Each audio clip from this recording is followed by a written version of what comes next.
ਅੰਗ 16ਵਾਂ। ਆਰੋਪ ਲਗਾਇਆ ਜਾ ਸਕਦਾ ਹੈ ਕਿ ਪੰਜਾਬ ਜਦੋਂ ਘੋਰ ਸੰਕਟ ਵਿੱਚੋਂ ਲੰਘ ਰਿਹਾ ਸੀ, ਇੱਥੇ ਜਦੋਂ ਤੇਜ਼ਾਬੀ ਸੋਚਾਂ ਘੁੰਮਦੀਆਂ ਫਿਰ ਰਹੀਆਂ ਸਨ, ਇੱਥੇ ਜਦੋਂ ਬੰਦੇ ਦਾ ਮੁੱਲ ਸਿਰਫ ਇੱਕ ਗੋਲੀ ਰਹਿ ਗਿਆ ਸੀ, ਤਾਂ ਮੈਂ ਆਪਣੇ ਮਨ ਦੇ ਸ਼ਾਂਤ ਸਹਿਜ ਸਰੋਤ ਵੱਲ ਝਾਕ ਰਹੀ ਸੀ। ਕੀ ਇਹ ਆਪਣੇ ਲੋਕਾਂ ਤੋਂ ਬੇਮੁਖ ਹੋਣਾ ਨਹੀਂ? ਮੈਨੂੰ ਭਾਈ ਘਨੱਈਏ ਵਾਲੀ ਸਾਖੀ ਯਾਦ ਆ ਰਹੀ ਹੈ, ਜਦੋਂ ਸਿੱਖਾਂ ਨੇ ਗੁਰੂ ਗੋਬਿੰਦ ਸਿੰਘ ਪਾਸ ਸ਼ਿਕਾਇਤ ਕੀਤੀ ਸੀ ਕਿ ਲੜਾਈ ਦੇ ਮੈਦਾਨ 'ਚੋਂ ਦੁਸ਼ਮਣ ਦੇ ਘਾਇਲ ਸਿਪਾਹੀਆਂ ਨੂੰ ਵੀ ਪਾਣੀ ਪਿਲਾ ਰਿਹਾ। ਭਾਈ ਘਨੱਈਏ ਨੂੰ ਤਲਬ ਕੀਤਾ ਗਿਆ, ਪੁੱਛਿਆ ਗਿਆ ਕਿ ਇਹ ਠੀਕ ਹੈ ਕਿ ਤੂੰ ਲੜਾਈ ਦੇ ਮੈਦਾਨ 'ਚ ਦੁਸ਼ਮਣ ਦੇ ਘਾਇਲ ਸਿਪਾਹੀਆਂ ਨੂੰ ਵੀ ਪਾਣੀ ਪਿਲਾ ਰਿਹਾ ਸੀ? ਭਾਈ ਘਨੱਈਏ ਨੇ ਕਿਹਾ, ਹਾਂ ਮਹਾਰਾਜ, ਪਰ ਮੈਨੂੰ ਉਹ ਦੁਸ਼ਮਣ ਦੇ ਸਿਪਾਹੀ ਨਹੀਂ ਲੱਗਦੇ ਸਨ। ਹਰ ਉਹ ਬੰਦਾ ਜੋ ਪੀੜਤ ਸੀ, ਮੈਨੂੰ ਆਪਣਾ ਹੀ ਬੰਦਾ ਲੱਗਦਾ ਸੀ। ਇਸੇ ਤਰ੍ਹਾਂ ਭਾਵੇਂ ਕੋਈ ਅੱਤਵਾਦੀਆਂ ਦੇ ਹੱਥੋਂ ਮਰਦਾ ਸੀ ਜਾਂ ਕੋਈ ਅੱਤਵਾਦੀ ਪੁਲਿਸ ਹੱਥੋਂ ਮਰਦਾ ਸੀ, ਅਸਲ 'ਚ ਤਾਂ ਉਹ ਇੱਕ ਪੰਜਾਬੀ ਮਰਦਾ ਸੀ। ਮੌਤਾਂ ਦੇ ਇਸ ਨੰਗੇ ਨਾਚ ਦੇ ਅਸੀਂ ਇੰਨੇ ਨੇੜੇ ਸੀ ਕਿ ਸਾਫ਼ ਵਿਖਾਈ ਵੀ ਨਹੀਂ ਦੇ ਰਿਹਾ। ਇਹ ਕੀ ਹੋ ਗਿਆ, ਕਿਉਂ ਹੋ ਗਿਆ, ਕਿਵੇਂ ਹੋ ਗਿਆ, ਅਜੇ ਤਾਂ ਇਹੀ ਨਹੀਂ ਸੀ ਸਪਸ਼ਟ ਹੋ ਰਿਹਾ। ਇਸੇ ਨੂੰ ਸਮਝਣ ਦੀ ਲੋੜ ਸੀ। ਲੱਗਦਾ ਹੈ ਵਰਤਮਾਨ ਪੰਜਾਬ ਸੰਕਟ ਕੋਈ ਅਚਨਚੇਤੀ ਵਾਪਰੀ ਘਟਨਾ ਨਹੀਂ। ਇਹ ਬਹੁਪਰਤੀ ਭੂਗੋਲਕ, ਇਤਿਹਾਸਿਕ, ਰਾਜਸੀ, ਆਰਥਿਕ, ਮਨੋਵਿਗਿਆਨਕ ਤੇ ਸੱਭਿਆਚਾਰਕ ਧਰਾਤਲਾਂ ਦਾ ਗੁੰਝਲਦਾਰ ਵਰਤਾਰਾ ਹੈ, ਜਿਸ ਕਾਰਨ ਪੰਜਾਬ ਅੱਜ ਦੀ ਸਥਿਤੀ ਵਿੱਚ ਪਹੁੰਚ ਗਿਆ ਹੈ। ਇਸ ਸੰਕਟ ਦੀ ਸਥਿਤੀ ਦਾ ਡੂੰਘਾ ਸੰਬੰਧ ਭਾਰਤ ਦੀ ਸਥਿਤੀ ਤੇ ਭਾਰਤ ਦੀ ਸਥਿਤੀ ਦੇ ਪਿਛੋਕੜ ਵਿੱਚ ਉਸ ਯੁੱਗ ਨਾਲ ਹੈ, ਜਿਸ ਨੇ ਮਾਨਸ ਤੋਂ ਦੇਵਤਾ ਬਣਨ ਦੇ ਲਕਸ਼ ਨੂੰ ਲੈ ਕੇ ਤੁਰ ਰਹੇ ਬੰਦੇ ਨੂੰ ਕੀਟਾਂ ਅੰਦਰ ਕੀਟ ਬਣਾ ਕੇ ਰੱਖ ਦਿੱਤਾ ਹੈ। ਅੰਗਰੇਜ਼ਾਂ ਦਾ ਭਾਰਤ ਉੱਪਰ ਕਬਜ਼ਾ ਹੋ ਜਾਣ ਮਗਰੋਂ ਭਾਰਤੀ ਸੋਚ ਤੇ ਸੰਸਕ੍ਰਿਤੀ ਆਧੁਨਿਕ ਪੱਛਮੀ ਸੱਭਿਅਤਾ ਦੇ ਪ੍ਰਭਾਵ ਅਧੀਨ ਇੱਕ ਨਵੀਂ ਦਸ਼ਾ ਤੇ ਦਿਸ਼ਾ ਵੱਲ ਤੁਰ ਪੈਂਦੀ ਹੈ। ਗਿਆਨ, ਵਿਗਿਆਨ, ਮਨੋਵਿਗਿਆਨ, ਜੀਵ ਵਿਗਿਆਨ ਤੇ ਅਰਥ ਵਿਗਿਆਨ ਸਦਕਾ ਵਿਗਿਆਨਕ ਦ੍ਰਿਸ਼ਟੀਕੋਣ ਦੀ ਧਾਰਨੀ ਤਰਕ ਆਧਾਰਿਤ ਯਥਾਰਥਵਾਦੀ ਪੱਛਮੀ ਸੋਚ ਤੇ ਸੰਸਕ੍ਰਿਤੀ ਨੇ ਭਾਰਤੀ ਜ਼ਿੰਦਗੀ ਤੇ ਸੋਚ ਦੇ ਹਰ ਪਹਿਲੂ ਨੂੰ ਪ੍ਰਭਾਵਿਤ ਕੀਤਾ। ਦੂਰ ਤੱਕ ਜੇ ਦੇਖੀਏ ਤਾਂ ਔਰਤ, ਈਮਾਨ, ਪੁੱਤਰ ਨਿਸ਼ਾਨ, ਦੌਲਤ ਗੁਜ਼ਰਾਨ, ਭਾਰਤੀ ਦਰਸ਼ਨ ਚਿੰਤਨ ਤੇ ਧਰਮ ਉੱਪਰ ਆਸ਼ਰਿਤ ਪੁਰਾਤਨ ਭਾਰਤੀ ਜੀਵਨ ਜਾਤ ਦਾ ਸਾਰ, ਤੱਤ ਤੇ ਆਦਰਸ਼ ਸੀ। ਪਰ ਅੱਜ ਨਿਯਮਾਂ, ਕੀਮਤਾਂ, ਸਿਧਾਂਤਾਂ, ਆਦਰਸ਼ਾਂ ਵਾਲੀ ਕੋਈ ਗੱਲ ਰਹਿ ਨਹੀਂ ਗਈ। ਅਸੀਂ ਉਸ ਯੁੱਗ 'ਚ ਜਿਉ ਰਹੇ ਹਾਂ ਜਿਹੜਾ ਬ੍ਰਹਿਮੰਡਾਂ ਦੀ ਏਕਤਾ ਭਾਵ ਰੱਬ, ਕੁਦਰਤ ਤੇ ਮਨੁੱਖ ਦੀ ਸਮੁੱਚਤਾ ਨੂੰ ਤੋੜਦਾ ਹੈ। ਮਨ, ਬਚਨ, ਕਰਮ ਵਿਚਲੀ ਇਕਸੁਰਤਾ ਨੂੰ ਭੰਗ ਕਰਦਾ ਹੈ। ਜਿਸ ਨੂੰ ਦੇਹ ਦੇ ਸੁੱਖਾਂ ਤੋਂ ਪਾਰ ਕੁਝ ਨਹੀਂ ਦਿਸਦਾ। ਜਿਸ ਯੁੱਗ ਦੇ ਮਨੁੱਖ ਦੇ ਸਾਹਮਣੇ ਸਵੈ ਤੋਂ ਅਗਾਂਹ ਕੋਈ ਆਦਰਸ਼ ਨਹੀਂ, ਜੋ ਭਵਿੱਖ ਦੀਆਂ ਸੰਭਾਵਨਾਵਾਂ ਜਗਾਉਣ ਦੀ ਥਾਂ ਮੁਕਾਉਣ ਵਾਲਾ ਹੈ। ਯਕੀਨ ਦੇ ਯੁੱਗ ਵਿੱਚ ਸਵੈ ਨੂੰ ਸਮਾਜ, ਸ੍ਰਿਸ਼ਟੀ ਤੇ ਰੱਬ ਦੇ ਪ੍ਰਕਰਣ 'ਚ ਰੱਖ ਕੇ ਦੇਖਿਆ ਜਾਂਦਾ ਸੀ। ਤਦ ਹੀ ਰਿਸ਼ੀ ਆਖਦਾ ਹੈ ਕਿ ਟੱਬਰ ਲਈ ਇੱਕ ਵਿਅਕਤੀ, ਪਿੰਡ ਲਈ ਟੱਬਰ, ਦੇਸ਼ ਲਈ ਪਿੰਡ, ਸ੍ਰਿਸ਼ਟੀ ਲਈ ਇੱਕ ਦੇਸ਼ ਕੁਰਬਾਨ ਕੀਤਾ ਜਾ ਸਕਦਾ ਹੈ ਤੇ ਆਤਮਾ ਲਈ ਸਾਰੀ ਸ੍ਰਿਸ਼ਟੀ ਕੁਰਬਾਨ ਕੀਤੀ ਜਾ ਸਕਦੀ ਹੈ। ਪਰ ਯਕੀਨ ਦੀ ਥਾਂ ਕਾਰਨ ਦੇ ਇਸ ਯੁੱਗ ਵਿੱਚ ਯੁੰਗ ਆਪਣੀ ਪੁਸਤਕ ਦਾ ਨਾਮ ਹੀ modern man in search of a soul ਰੱਖਦਾ ਹੈ। ਆਧੁਨਿਕ ਮਨੁੱਖ ਲਈ ਰੂਹ limited manifestation of an unlimited self ਨਹੀਂ, ਉਸ ਨੂੰ ਛਾਂਦੋਗਯ ਉਪਨਿਸ਼ਦ ਵਿੱਚ ਉਦਾਲਕ ਰਿਸ਼ੀ ਦੀ ਸਵੇਤ ਕੇਤੂ ਨੂੰ ਆਖੀ ਗੱਲ ਦਾ ਕੋਈ ਗਿਆਨ ਨਹੀਂ ਕਿ ਮਿੱਟੀ ਦੀ ਇੱਕ ਚੀਜ਼ ਤੋਂ ਮਿੱਟੀ ਦੀਆਂ ਬਾਕੀ ਸਭ ਚੀਜ਼ਾਂ ਬਾਰੇ ਜਾਣਿਆ ਜਾ ਸਕਦਾ ਹੈ। ਵਖਰੇਵਾਂ ਬਾਹਰੀ ਹੈ, ਨਾਵਾਂ ਦਾ ਹੈ, ਅਸਲੀਅਤ ਵਿੱਚ ਤਾਂ ਸਭ ਮਿੱਟੀ ਹੈ। ਉਹ ਜੋ ਸੂਖਮ ਤੱਤ ਹੈ, ਸ੍ਰਿਸ਼ਟੀ ਦੀ ਉਹੀ ਆਤਮਾ ਹੈ, ਉਹੀ ਸੱਚ, ਤੂੰ ਵੀ ਉਹੀ, ਮੈਂ ਵੀ ਉਹੀ ਹਾਂ। ਸਵੇਤ ਕੇਤੂ, ਇਸੇ ਲਈ ਉਹ ਰੱਬ, ਸ੍ਰਿਸ਼ਟੀ, ਸਮਾਜ ਸਭ ਨੂੰ ਸਵੈ ਦੇ ਪ੍ਰਕਰਣ 'ਚ ਰੱਖ ਕੇ ਦੇਖਦਾ ਹੈ। ਰੱਬ ਤੇ ਕੁਦਰਤ ਅੱਜ ਮਨੁੱਖ ਦੀ ਵਰਤੋਂ ਦੀਆਂ ਵਸਤਾਂ ਬਣ ਗਈਆਂ ਹਨ। ਇਸ ਗੱਲ ਦੇ ਪਿੱਛੇ ਵਿਗਿਆਨ ਤੇ ਟੈਕਨੋਲੋਜੀ ਇੰਨਾ ਨਹੀਂ ਜਿੰਨਾ ਵਿਗਿਆਨਕ ਦ੍ਰਿਸ਼ਟੀਕੋਣ ਹੈ। ਜਿਸ ਸਵਾਲ ਨੂੰ ਸੈਂਕੜੇ ਵਰ੍ਹੇ ਪਹਿਲਾਂ ਨਜਿੱਠ ਕੇ ਅਸੀਂ ਅੱਗੇ ਤੁਰੇ ਸੀ, ਅਸੀਂ ਕੌਣ ਆ, ਉਹ ਸਵਾਲ ਵਿਕਰਾਲ ਰੂਪ ਧਾਰ ਕੇ ਸਾਡੇ ਸਾਹਮਣੇ ਖੜਾ ਹੈ। ਸਵਾਲ ਸਿਰਫ ਹਿੰਦੂ, ਸਿੱਖ, ਭਾਰਤੀ ਜਾਂ ਪੰਜਾਬੀ ਦਾ ਨਹੀਂ, ਪੂਰੇ ਸੰਸਾਰ ਦੇ ਸਾਹਮਣੇ ਵੀ ਇਹ ਇੱਕ ਸਵਾਲ ਹੈ। ਡਾਰਵਿਨ ਦੇ ਵਿਕਾਸਵਾਦੀ ਸਿਧਾਂਤ ਨੇ ਮਨੁੱਖ ਨੂੰ ਦੇਵਤਿਆਂ ਦੀ ਸ਼੍ਰੇਣੀ ਵਿੱਚੋਂ ਖਿੱਚ ਪਸ਼ੂ ਜਗਤ ਨਾਲ ਉਹਦਾ ਰਿਸ਼ਤਾ ਜਾ ਗੰਢਿਆ, ਜਿਸ ਨੇ ਜਿਉਂਦੇ ਰਹਿਣ ਲਈ ਅਧਿਕਾਰਾਂ ਦੀ ਖਾਤਰ ਬਲ ਦੀ ਵਰਤੋਂ ਤੇ ਸੰਘਰਸ਼ ਦੇ ਜਿਸ ਰਾਹ ਉੱਪਰ ਪੱਛਮੀ ਮਨੁੱਖ ਨੂੰ ਤੋਰਿਆ, ਉਸੇ ਦਾ ਸਿੱਟਾ ਵੱਡੇ ਸੰਸਾਰ ਯੁੱਧ ਸਨ। ਮਾਰਕਸਵਾਦ ਦਾ ਦਵੰਦਾਤਮਕ ਭੌਤਿਕਵਾਦ ਧਰਮ, ਕਾਮ, ਮੋਕਸ਼ ਸਭ ਨੂੰ ਅਰਥ ਦੇ ਅਧੀਨ ਤੁਰਦੇ ਦੱਸਦਾ ਹੈ। ਇੱਥੇ ਆਰਥਿਕਤਾ ਨੂੰ ਜੀਵਨ ਦੀ ਸਭ ਤੋਂ ਵੱਡੀ ਸੰਚਾਲਕ ਸ਼ਕਤੀ ਮੰਨ ਕੇ ਮਨੁੱਖ ਨੂੰ ਇਸ ਉੱਪਰ ਹਾਵੀ ਹੋਣ ਦੀ ਪ੍ਰੇਰਨਾ ਦਿੱਤੀ ਗਈ ਹੈ। ਮਨੋਵਿਗਿਆਨ ਨੇ ਜਦੋਂ ਗੁਨਾਹਗਾਰ ਨੂੰ ਬਿਮਾਰ ਆਖਿਆ ਤਾਂ ਆਧੁਨਿਕ ਮਨੁੱਖ ਗੁਨਾਹ ਦੀ ਜ਼ਿੰਮੇਵਾਰੀ ਤੋਂ ਵੀ ਮੁਕਤ ਹੋ ਗਿਆ। ਭਾਰਤੀ ਸੰਸਕ੍ਰਿਤੀ ਜਿਹੜੇ ਚਾਰ ਮੁੱਲਾਂ ਵਰਗਾਂ ਜਾਂ ਪੁਰਸ਼ਾਰਥਾਂ ਉੱਪਰ ਆਧਾਰਿਤ ਸੀ, ਉਹਨਾਂ ਵਿੱਚ ਧਰਮ ਠੀਕ ਬੇਠੀਕ ਦੀ ਤਮੀਜ਼ ਸਿਖਲਾਉਣ ਲਈ ਸੀ। ਬਹੁਤ ਪਹਿਲਾਂ ਸਾਡੀ ਧਰਮ ਫਿਲਾਸਫੀ ਨੇ ਸਮਝਾਇਆ ਸੀ ਕਿ ਪਾਪ ਕਰਨਾ ਰੱਬ ਦੀ ਉਨੀ ਉਲੰਘਣਾ ਨਹੀਂ ਜਿੰਨਾ ਨਿੱਜ ਨਾਲ ਧਰੋਹ ਹੈ, ਕਿਉਂਕਿ ਇਸ ਵਰਤਮਾਨ ਨੇ ਹੀ ਤੁਹਾਡਾ ਭਵਿੱਖ ਸਿਰਜਣਾ ਹੈ। ਇਸ ਜਨਮ ਦੇ ਕਰਮਾਂ ਨਹੀਂ ਅਗਲੇ ਜਨਮਾਂ ਦਾ ਆਧਾਰ ਬਣਨਾ ਹੈ। ਧਰਮ ਆਸ਼ਰਿਤ ਸੱਭਿਆਚਾਰਕ ਪਰੰਪਰਾ ਵਿਸ਼ਵ ਦ੍ਰਿਸ਼ਟੀ ਤੇ ਜੀਵਨ ਦਰਸ਼ਨ ਨੇ ਸਾਨੂੰ ਦੱਸਿਆ ਸੀ ਮਨੁੱਖ ਸਿਰਫ ਰੋਟੀ ਖਾਣ ਲਈ ਨਹੀਂ ਜਿਉਂਦਾ। ਜਿਉਂਦੇ ਰਹਿਣ ਨਾਲੋਂ ਵੀ ਜ਼ਰੂਰੀ ਗੱਲ ਇਹ ਹੈ ਕਿ ਜਿਉਣਾ ਕਾਹਦੇ ਲਈ ਹੈ। ਗੀਤਾ ਨੇ ਦੱਸਿਆ ਕਿ ਸਾਡਾ ਅਧਿਕਾਰ ਸਿਰਫ ਕੁੱਧਿਆ ਨਿਵਰਤੀ ਤੱਕ ਹੀ ਹੈ। ਜੋ ਇਸ ਤੋਂ ਵੀ ਵੱਧ ਚਾਹੁੰਦਾ ਹੈ ਉਹ ਚੋਰ ਹੈ ਤੇ ਸਜ਼ਾ ਦਾ ਭਾਗੀ ਹੈ। ਇਸੇ ਸੰਸਕ੍ਰਿਤੀ ਵਿੱਚ ਕਾਮ ਪਿਤਰਾਂ ਦਾ ਰਿਣ ਉਤਾਰਨ ਲਈ ਸੀ। ਇਸ ਲਈ ਮਨੁੱਖ ਨੇ ਇਸ ਨੂੰ ਆਪਣੇ ਵੱਸ ਵਿੱਚ ਰੱਖਣਾ ਸੀ, ਪਰ ਅੱਜ ਮਨੁੱਖ ਇਹਦੇ ਵੱਸ ਵਿੱਚ ਹੈ ਤੇ ਆਪਣੇ ਧਰਮ ਕਰਮ ਤੋਂ ਡਿੱਗ ਰਿਹਾ। ਆਧੁਨਿਕ ਪੱਛਮੀ ਸੱਭਿਅਤਾ ਨੂੰ ਬਹੁਤ ਸਾਰੇ ਲੋਕ ਮਨੁੱਖੀ ਵਿਕਾਸ ਦੇ ਇਤਿਹਾਸ ਦਾ ਅਹਿਮ ਪੜਾਅ, ਇੱਥੋਂ ਤੱਕ ਕਿ ਸਿਖਰ ਵੀ ਸਮਝਦੇ ਹਨ। ਉਹਨਾਂ ਲਈ ਪਤੰਜਲੀ ਨੇ ਦੱਸਿਆ ਸੀ ਸਾਡੇ ਸਾਰੇ ਦੁੱਖਾਂ ਦਾ ਕਾਰਨ ਉਹ ਅਵਿਦਿਆ ਹੈ ਜੋ ਪੁਰਸ਼ ਤੇ ਪ੍ਰਕਿਰਤੀ, ਅਹਮ ਤੇ ਦੇਹ, ਮਨ ਤੇ ਮਾਦੇ ਵਿਚਲੇ ਭੇਦ ਨੂੰ ਨਹੀਂ ਸਮਝਦੀ। ਇਸੇ ਲਈ ਮਨੁੱਖ ਨੇ ਦੇਹ ਲਈ ਨਹੀਂ ਸਗੋਂ ਦੇਹ ਤੋਂ ਪਾਰ ਲੰਘ ਕੇ ਜਿਉਣਾ। ਪਰ ਅੱਜ ਅਸੀਂ ਦੇਹ ਤੋਂ ਅੱਗੇ ਨਾ ਕੁਝ ਦੇਖ ਸਕਦੇ ਹਾਂ, ਨਾ ਸਮਝ ਸਕਦੇ ਹਾਂ, ਨਾ ਸੋਚ ਸਕਦੇ ਹਾਂ। ਇਸੇ ਗੱਲ ਨੂੰ ਸਪਸ਼ਟ ਕਰਨ ਲਈ ਮਹਾਭਾਰਤ ਵਿੱਚ ਕੌਰਵਾਂ ਪਾਂਡਵਾਂ ਦੇ ਯੁੱਧ ਵੇਲੇ ਕ੍ਰਿਸ਼ਨ ਨੇ ਕੌਰਵਾਂ ਨੂੰ ਪੁੱਛਿਆ ਸੀ, ਇੱਕ ਪਾਸੇ ਮੇਰੀ ਸਾਰੀ ਸੈਨਾ ਤੇ ਦੂਜੇ ਪਾਸੇ ਮੈਂ ਇਕੱਲਾ, ਤੁਸੀਂ ਕਿਹਨੂੰ ਲੈਣਾ ਚਾਹੋਗੇ? ਕੌਰਵਾਂ ਨੇ ਕ੍ਰਿਸ਼ਨ ਤੋਂ ਉਹਦੀ ਸਾਰੀ ਸੈਨਾ ਮੰਗ ਲਈ। ਸਾਰੀ ਸੈਨਾ ਦੇ ਬਾਵਜੂਦ ਕੌਰਵ ਯੁੱਧ ਹਾਰ ਗਏ। ਸਪਸ਼ਟ ਸੀ ਅਧਿਆਤਮਕ ਸ਼ਕਤੀ ਸਭ ਸ਼ਕਤੀਆਂ ਤੋਂ ਵੱਡੀ ਹੁੰਦੀ ਹੈ। ਸਮੁੱਚੇ ਰੂਪ 'ਚ ਇਹ ਉਹ ਯੁੱਗ ਹੈ ਜਿਸ ਨੇ ਮਨੁੱਖ ਨੂੰ ਦੇਵਤਿਆਂ ਦੀ ਪੱਧਰ ਤੋਂ ਡੇਗ ਕੇ ਪਸ਼ੂਆਂ ਨਾਲ ਉਹਦਾ ਰਿਸ਼ਤਾ ਜਾ ਗੰਢਿਆ, ਜਿਸ ਦੀ ਹੋਂਦ ਇੱਕ ਜੈਵਿਕ ਬਾਇਓਲੋਜੀਕਲ ਹਾਦਸਾ ਹੈ ਜੋ ਅਪੂਰਨ ਹੈ, ਅਰਥਹੀਨ ਹੈ, ਜੋ ਸਰੀਰਕ ਲੋੜਾਂ ਦਾ ਕੈਦੀ ਹੈ, ਜੋ ਵਿਰੋਧੀ ਸੰਸਾਰ 'ਚ ਜਿਉਂਦਾ ਹੈ, ਜਿਸ ਦੀ ਹੋਂਦ ਕੀਟਾਂ ਅੰਦਰ ਕੀਟ ਬਣ ਕੇ ਰਹਿ ਗਈ ਹੈ। ਕੋਈ ਰੱਬ ਉਹਦੀ ਬਾਂਹ ਨਹੀਂ ਫੜਦਾ। ਨਿੱਤ ਦੀਆਂ ਕਾਢਾਂ ਉਹਦੇ ਪੈਰਾਂ ਹੇਠੋਂ ਉਹਦੇ ਵਿਸ਼ਵਾਸਾਂ ਦੀ ਧਰਤੀ ਕੱਢੀ ਜਾਂਦੀਆਂ ਹਨ, ਜਿੱਥੇ ਬੰਬਾਂ ਦੇ ਧਮਾਕੇ ਨਾ ਸਿਰਫ ਸ਼ਹਿਰ ਹੀ ਢਾਉਂਦੇ ਹਨ ਸਗੋਂ ਮਨੁੱਖ ਦੇ ਅੰਦਰੋਂ ਵੀ ਬੜਾ ਕੁਝ ਢਹਿ ਢੇਰੀ ਹੋ ਜਾਂਦਾ ਹੈ। ਤੇ ਇਉਂ ਅੱਜ ਦਾ ਮਨੁੱਖ ਤਨਹਾ ਹੈ, ਖਾਲੀ ਹੈ, ਸਖਣਾ ਹੈ ਤੇ ਉਦਾਸ ਹੈ। ਅਗਲੇ ਪਲ ਦਾ ਵੀ ਉਹਨੂੰ ਵਿਸਾਹ ਨਹੀਂ। ਉਹ ਭੂਤ ਨਾਲੋਂ ਟੁੱਟ ਗਿਆ ਹੈ। ਅਜਿਹੇ ਵੇਲੇ ਟੁੱਟ ਰਹੇ, ਬਿਖਰ ਰਹੇ, ਗੁਆਚ ਰਹੇ ਆਪੇ ਨੂੰ ਸੰਭਾਲ ਲੈਣ ਦੀ ਸਮੱਸਿਆ ਉਸ ਦੇ ਸਨਮੁਖ ਵਧੇਰੇ ਹੈ। ਇਸੇ ਲਈ ਉਹ ਆਪਣੇ ਆਪ ਨਾਲ, ਸਮੇਂ ਨਾਲ, ਸਥਾਨ ਨਾਲ, ਆਪਣੇ ਰਿਸ਼ਤਿਆਂ ਨੂੰ ਪਹਿਚਾਣ ਨਹੀਂ ਸਕਦਾ, ਕੋਈ ਅਰਥ ਨਹੀਂ ਦੇ ਸਕਦਾ। ਇਸੇ ਕਾਰਨ ਅੱਜ ਦਾ ਮਨੁੱਖ ਸਵੈ ਦੀ ਪਹਿਚਾਣ, ਜ਼ਿੰਦਗੀ ਦੇ ਅਰਥ ਤੇ ਜਿਉਣ ਦੇ ਮੰਤਵ ਤੋਂ ਉੱਕਾ ਨਾਵਾਕਫ ਹੋ ਗਿਆ। ਬੁੱਧ ਤਾਂ ਆਖਦਾ ਆਪਣਾ ਦੀਵਾ ਆਪ ਬਣੋ, ਪਰ ਅਸੀਂ ਆਪਣੇ ਆਪ ਦੇ ਹਨੇਰੇ 'ਚ ਗਰਕ ਹੁੰਦੇ ਜਾ ਰਹੇ ਹਾਂ। ਇਹ ਤਾਂ ਹੈ ਸਾਡੇ ਯੁੱਗ ਦੀ ਪਰਿਭਾਸ਼ਾ। ਹੁਣ ਅਸੀਂ ਆਪਣੀ ਧਰਤੀ ਪੰਜਾਬ ਵੱਲ ਆਉਂਦੇ ਹਾਂ, ਜਿਹੜੀ ਸੰਕਟਗ੍ਰਸਤ ਹੈ। ਸਭ ਤੋਂ ਪਹਿਲਾਂ ਸਾਨੂੰ ਜਾਣਨ ਦੀ ਲੋੜ ਹੈ ਕਿ ਪੰਜਾਬ ਦਾ ਸੰਕਟ ਕੀ ਹੈ। ਕੀ ਇਹ ਪਾਣੀਆਂ ਦਾ ਸੰਕਟ ਹੈ, ਇਲਾਕਿਆਂ ਦਾ ਸੰਕਟ ਹੈ, ਬੋਲੀ ਦਾ ਸੰਕਟ ਹੈ, ਚੰਡੀਗੜ੍ਹ ਦਾ ਸੰਕਟ ਹੈ, ਖਾਲਿਸਤਾਨ ਦਾ ਸੰਕਟ ਹੈ, ਧਰਮ ਦਾ ਸੰਕਟ ਹੈ? ਮੈਂ ਆਖਦੀ ਹਾਂ ਨਹੀਂ। ਕੁਝ ਕੁ ਲੋਕਾਂ ਨੇ ਪੰਜਾਬ ਦੀ ਸਥਿਤੀ ਨੂੰ ਸਿਰਫ ਵਰਤਮਾਨ ਵਿੱਚ ਖੜੋ ਕੇ ਸਮਝਣ ਦੀ ਕੋਸ਼ਿਸ਼ ਕੀਤੀ ਹੈ, ਜਿਸ ਕਰਕੇ ਕੁਝ ਕੁ ਨੇ ਆਰਥਿਕ ਕਾਰਨਾਂ, ਕੁਝ ਕੁ ਨੇ ਬੋਲੀ, ਪਾਣੀ ਦੇ ਝਗੜੇ, ਕੁਝ ਕੁ ਨੇ ਲੀਡਰਾਂ ਦੀਆਂ ਬਦਨੀਤੀਆਂ, ਕੁਝ ਕੁ ਲੋਕਾਂ ਦੀ ਬੇਸਮਝੀ, ਕੁਝ ਕੁ ਨੇ ਕੇਂਦਰ ਦੀਆਂ ਧੱਕੇਸ਼ਾਹੀਆਂ, ਕੁਝ ਕੁ ਨੇ ਵਿਦੇਸ਼ੀ ਤਾਕਤਾਂ ਦੇ ਦਖਲ ਨੂੰ ਇਸ ਮਰਨ ਮਾਰਨ ਦੀ ਸਥਿਤੀ ਦਾ ਜ਼ਿੰਮੇਵਾਰ ਠਹਿਰਾ ਕੇ ਗੱਲ ਮੁਕਾ ਦਿੱਤੀ ਹੈ। ਪਰ ਗੱਲ ਇੱਥੇ ਮੁੱਕਦੀ ਨਹੀਂ। ਵਕਤ ਨੂੰ ਪੁੱਠਾ ਗੇੜ ਕੇ ਉਹਨਾਂ ਬੀਜਾਂ ਤੱਕ ਪਹੁੰਚਣਾ ਪਏਗਾ ਜਿਹੜੇ ਵਕਤ ਪਾ ਕੇ ਮਾਰੂ ਬਿਰਖ ਬਣ ਗਏ ਹਨ।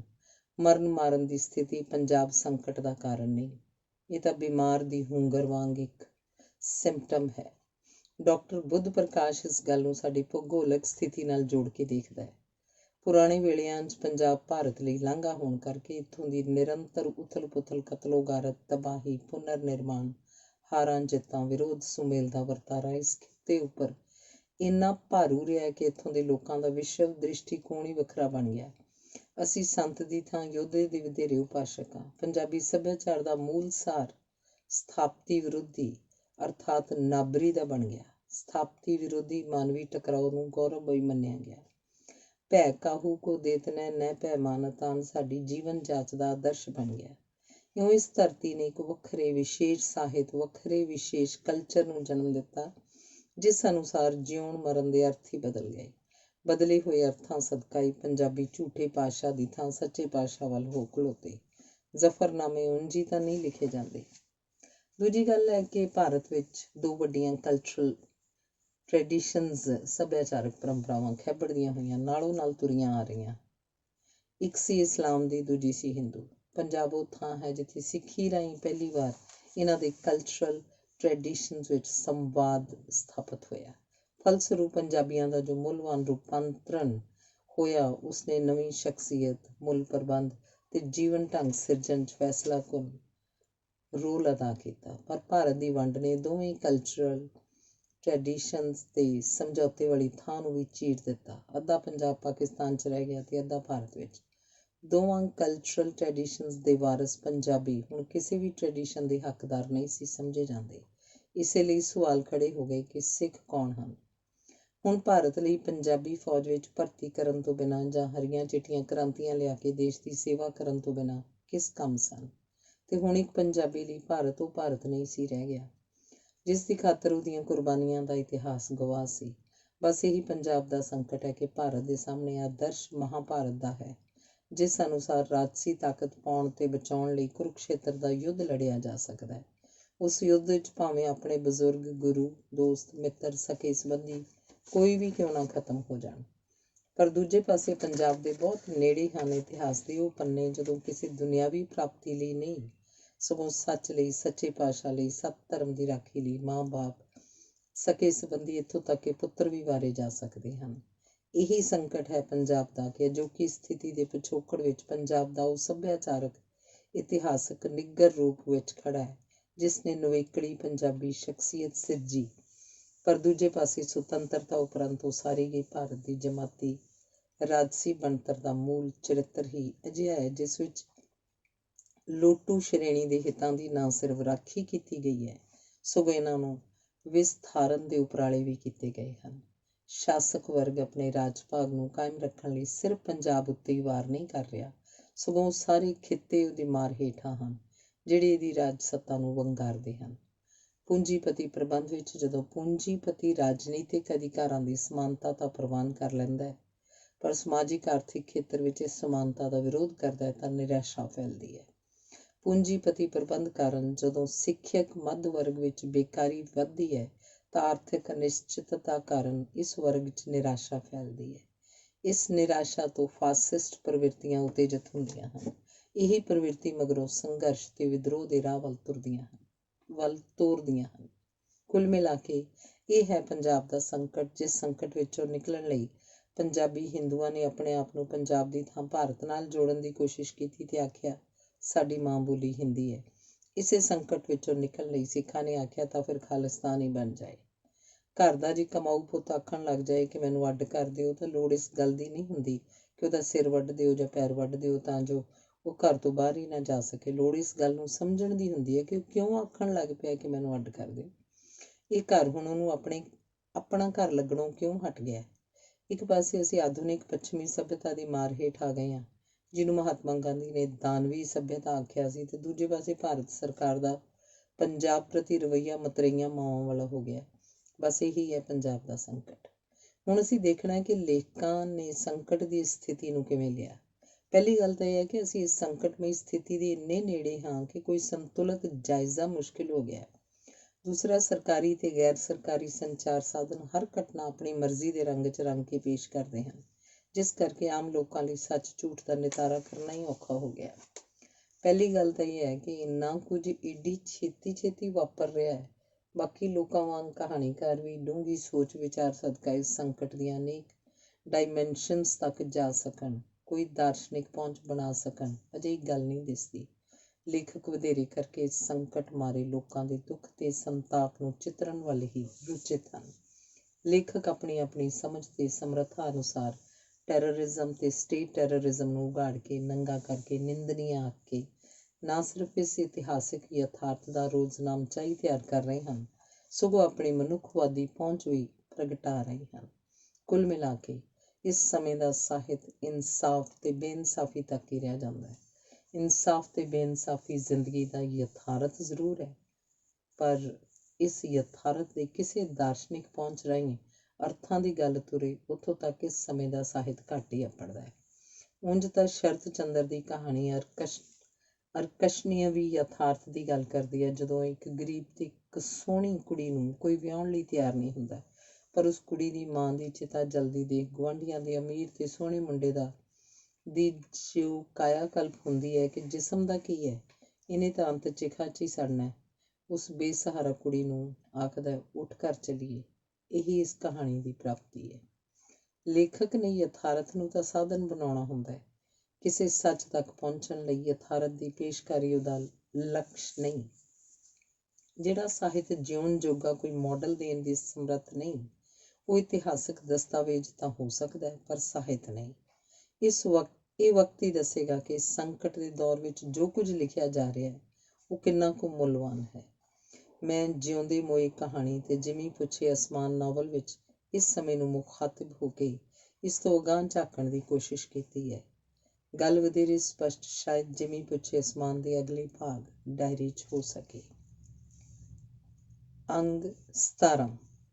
ਜਦੋਂ ਪੰਜਾਬੀ ਯੂਨੀਵਰਸਿਟੀ ਨੂੰ ਭਾਈ ਜੋਧ ਸਿੰਘ ਦੇ ਮਗਰੋਂ ਡਾਕਟਰ ਅਮਰੀਕ ਸਿੰਘ ਬੜਾ ਸਿਆਣਾ ਵਾਈਸ ਚਾਂਸਲਰ ਜੁੜਿਆ ਸੀ, ਜੋ ਅੰਗਰੇਜ਼ੀ ਦੀ PhD ਤੇ ਪੰਜਾਬੀ ਦਾ ਲੇਖਕ ਸੀ, ਤਾਂ ਲੱਗਦਾ ਸੀ ਅੰਗਰੇਜ਼ੀ ਤੇ ਪੰਜਾਬੀ ਵਿਭਾਗ ਵਧੇਰੇ ਹੀ ਚੜ੍ਹਦੀਆਂ ਕਲਾਂ ਵੱਲ ਜਾਣਗੇ। ਮੈਂ ਉਦੋਂ ਪੰਜਾਬੀ ਵਿਭਾਗ ਦੀ ਹੈੱਡ ਸੀ ਤੇ ਡਾਕਟਰ ਰਵੀ ਨੇ ਵਿਭਾਗੀ ਬੋਰਡ ਅੱਗੇ ਤਜਵੀਜ਼ ਰੱਖੀ ਕਿ ਸਿਲੇਬਸ ਵਿਧਾ ਦੀ ਥਾਂ ਕਾਲ ਅਨੁਸਾਰ ਵਿਅੰਤਿਆ ਜਾਵੇ। ਮਤਲਬ ਸੀ ਨਾਵਲ, ਨਾਟਕ, ਕਵਿਤਾ ਆਦਿ ਦੇ ਪੇਪਰ ਰੱਖਣ ਦੀ ਥਾਂ ਪੇਪਰ ਰੱਖੇ ਜਾਣ 17ਵੀਂ ਸਦੀ ਦਾ, 18ਵੀਂ ਸਦੀ ਦਾ, 47 ਤੋਂ ਪਹਿਲਾਂ ਦਾ, 47 ਤੋਂ ਪਿੱਛੋਂ ਦਾ ਪੰਜਾਬੀ ਸਾਹਿਤ। ਗੱਲ ਉਹਦੀ ਕੁਝ ਠੀਕ ਸੀ, ਕਿਉਂਕਿ ਸਾਹਿਤ ਦੇ ਪਿੱਛੇ ਉਹਦਾ ਸਮਾਂ ਖਲੋਤਾ ਹੋਇਆ ਸੀ, ਪਰ ਮੈਨੂੰ ਲੱਗਿਆ ਕਿ ਇੱਕ ਪੀਰੀਅਡ ਵਿੱਚ ਅਨੇਕਾਂ ਸਾਹਿਤਕ ਵੰਨਗੀਆਂ ਹੋਣਗੀਆਂ ਤੇ ਉਹਨਾਂ ਸਭਨਾਂ ਨਾਲ ਇਨਸਾਫ ਕਰ ਸਕਣਾ ਕਿਸੇ ਇੱਕ ਟੀਚਰ ਦੇ ਵੱਸ ਦੀ ਗੱਲ ਨਹੀਂ ਹੋਏਗੀ, ਤੇ ਮੈਂ ਰਵੀ ਦੀ ਇਸ ਤਜਵੀਜ਼ ਨੂੰ ਰੱਦ ਕਰ ਦਿੱਤਾ। ਰਵੀ ਨੇ VC ਨੂੰ ਗੱਲ ਦੱਸੀ ਤੇ ਨਾਲ ਹੀ ਬੇਨਤੀ ਕੀਤੀ ਕਿ ਜਿਵੇਂ ਆਕਸਫੋਰਡ ਤੇ ਕੈਂਬਰਿਜ ਵਿੱਚ ਸਾਹਿਤ ਪੜ੍ਹਾਇਆ ਜਾਂਦਾ ਹੈ, ਉਸੇ ਤਰ੍ਹਾਂ ਦਾ ਸਿਲੇਬਸ ਇੱਥੇ ਕੀਤਾ ਜਾਵੇ। ਡਾਕਟਰ ਅਮਰੀਕ ਸਿੰਘ ਨੇ ਬੋਰਡ, ਜਿਹਦੀ ਮੈਂ ਚੇਅਰਮੈਨ ਸੀ, ਦੀ ਮੀਟਿੰਗ ਆਪਣੇ ਕਮਰੇ 'ਚ ਸੱਦ ਲਈ ਤੇ ਨਾਲ ਹੀ ਡਾਕਟਰ ਗੁਰਭਗਤ ਸਿੰਘ ਨੂੰ ਵਿਸ਼ੇਸ਼ ਸੱਦੇ ਉੱਤੇ ਬੁਲਾ ਲਿਆ। ਸਾਰੇ ਮੈਂਬਰ VC ਦੇ ਕਮਰੇ 'ਚ ਪਹੁੰਚ ਗਏ। ਮੈਂ ਵੀ ਪਹੁੰਚ ਗਈ। VC ਨੇ ਗੱਲ ਸ਼ੁਰੂ ਕੀਤੀ। ਮੈਂ ਚਾਹੁੰਦਾ ਪੰਜਾਬੀ ਦਾ ਸਿਲੇਬਸ ਪੀਰੀਅਡ ਅਨੁਸਾਰ ਕਰ ਲਿਆ ਜਾਏ। ਮੈਂ ਆਖਿਆ, ਡਾਕਟਰ ਸਾਹਿਬ, ਸਿਲੇਬਸ ਦੀ ਗੱਲ ਤੋਂ ਵੀ ਪਹਿਲਾਂ ਮੈਂ ਇੱਕ ਗੱਲ ਕਰਨਾ ਚਾਹਾਂਗੀ। ਦੱਸੋ। VC ਨੇ ਜ਼ਰਾ ਤਿਊੜੀਆਂ ਪਾ ਕੇ ਆਖਿਆ। ਸਿਲੇਬਸ ਸੰਬੰਧੀ ਇਹ ਮੀਟਿੰਗ ਸਿਰਫ board of studies the chairperson ਬੁਲਾ ਸਕਦਾ ਹੈ ਤੇ ਉਹ ਮੈਂ ਹਾਂ, ਤੇ VC ਦੇ ਕਮਰੇ 'ਚ ਨਹੀਂ, ਮੇਰੇ ਕਮਰੇ 'ਚ ਹੋਣੀ ਚਾਹੀਦੀ ਹੈ। ਇਹ ਠੀਕ ਨਹੀਂ ਕਿ ਤੁਸੀਂ ਆਪਣੇ ਕਮਰੇ 'ਚ ਬੁਲਾ ਕੇ ਸਾਡੇ ਕੋਲ ਦਬਾਓ ਪਾ ਕੇ ਕੋਈ ਫੈਸਲਾ ਕਰਵਾਓ। ਠੀਕ ਹੈ, ਮੀਟਿੰਗ ਤੁਸੀਂ ਆਪਣੇ ਕਮਰੇ 'ਚ ਜਾ ਕੇ ਕਰ ਲਓ, ਪਰ ਸਿਲੇਬਸ ਪੀਰੀਅਡ ਵਾਈਜ਼ ਕਰਨ ਵਿੱਚ ਤਾਂ ਕੋਈ ਹਰਜ਼ ਨਹੀਂ, VC ਨੇ ਆਖਿਆ।